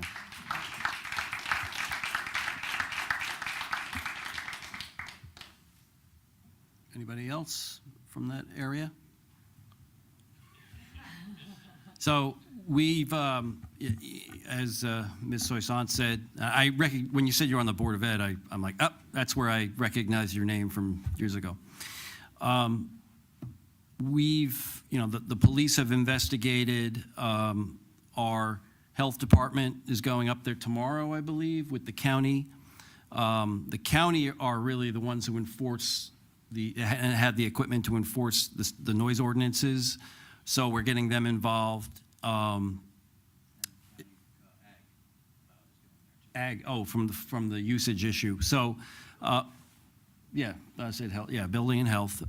So we're investigating it, and I don't know if they're going to do something this weekend or not, if they're planning on it, or if it's ad hoc, if they're advertising.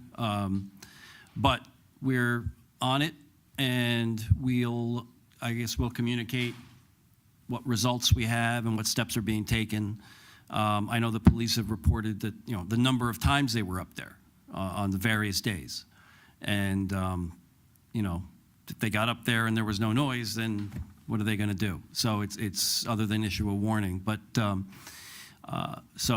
hopefully they are encouraged and will act as good neighbors. That's what we want as a business, and that they operate according to the ordinances.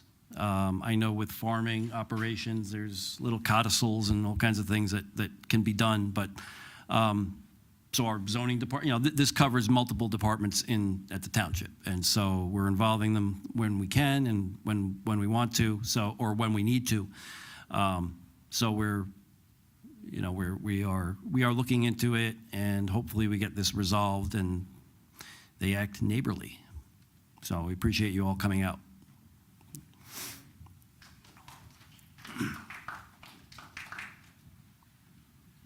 Yep. Anybody else? David Brooke. I listened to the students speak, and their enthusiasm, their optimism, their civic commitment, their energy, their encouragement with regards to how government and how to be an active citizen in the town. I think not even forgetting the passionate side of it. Sorry, Chief, can you take your caucus outside if you don't mind? Chief. Chief, can you take the caucus outside? All right, true. All right. Sorry, Dave, continue. So, thanks. So look, I mean, the passionate nature of youth, right? It's amazing, and they will all be better adults if we encourage them to be part of our society. And so I don't know anything about Vote 16 ordinance, but I would ask all of you to please take a look at it, and don't do it because if I said it, you probably won't, but I still think it's a great idea. And maybe the one thought for all of you is that if you don't pass this ordinance, when they turn 18, they're going to remember all of you. And then maybe they'll be out voting for somebody else. 3 other things. I still want a podium. I still think this township should have a podium so that people can feel encouraged and not discouraged when they get up here. Second, your agenda. I had conversations today. The agenda comes out at 4 to 5 o'clock. That's just plain wrong. You don't encourage public participation. You don't encourage good government when people in the town can't see things that are going to happen, especially like the budget and the final details. It really would be helpful for you to think about earlier dissemination. And I know it's all draft, but so what if you issued something wrong? You simply just correct it in the final and you go from there. Most governments in... 48 hours? I'm not sorry. No, Not the budget. The agenda's not out 48 hours before? Oh, okay. Oh, okay. Let him, yeah, let him finish. There's a draft, but then it's got nothing in it. I was just concerned about the requirements of the law, but, okay, so. Okay. But it's an empty agenda, basically, and so it's hard for all of us who want to play a part to see it. And that doesn't matter whether it's what party you're in, even though I am part of the opposition, as you all know. The last thing that I would like to simply suggest to you is you have the opportunity to film here, right? I love the back of my head, okay? And so I'd rather do this all the time and talk to the camera. But in order to be polite to you, I face this way. You have a camera right up there. So why not tell the guy that runs the camera when people are speaking to show their faces? It's not hard to do. You got that camera. When Mr. Willard's speaking, that camera goes on and gets him. Hold on. Because he's an important I have a person. face for radio. I don't want to be on TV. Me too. But there are some people, and I think it would be helpful to think about using that camera for when people are speaking. Thank you again for your time, and everyone, thanks again for listening. Thank you. Attorney Willard, would there be a problem with videotaping people without their consent? No. No, right? Meeting. Okay. They're here. Just asking. Oh, I didn't know if you wanted to say something, but transparency or not. Come on. Oh, Come on.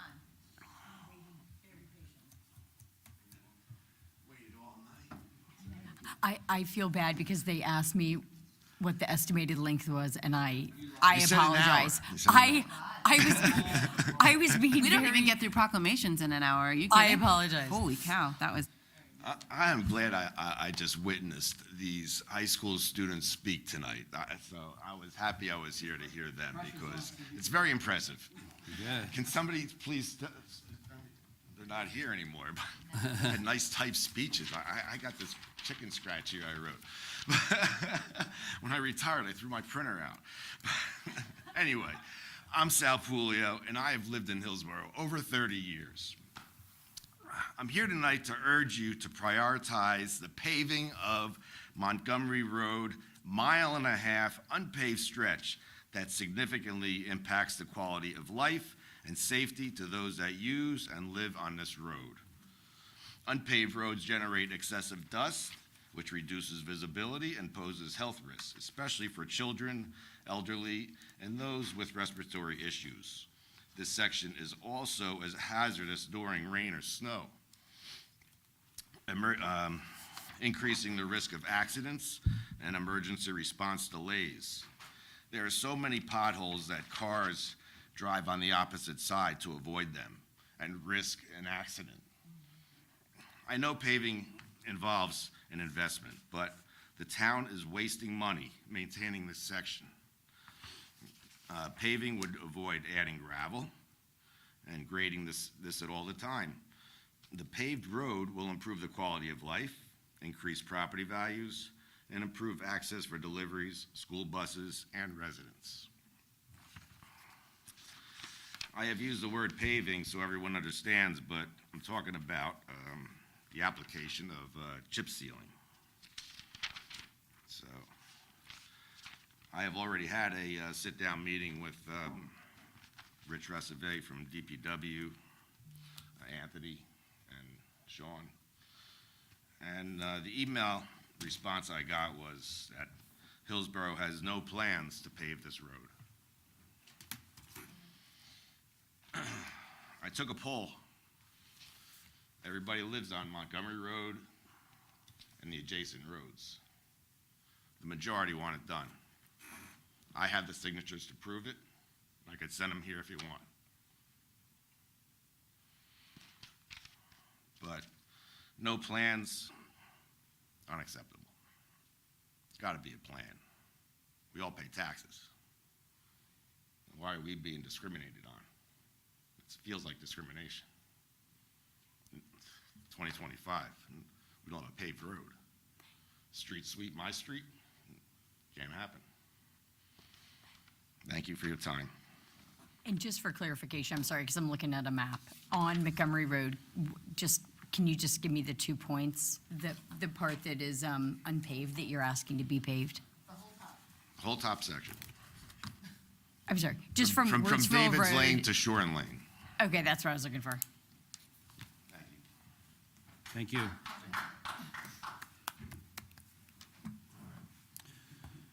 right. That's it. May I have a motion and a second to adjourn? Motion? Second. Roll call? Committeeman Britting? Yes. Committeewoman Hand? Yes. Committeeman Lapani? Yes. Deputy Mayor Payne? Yes. Mayor Chicarelli? Yes, thank you. Time is 10:45-ish.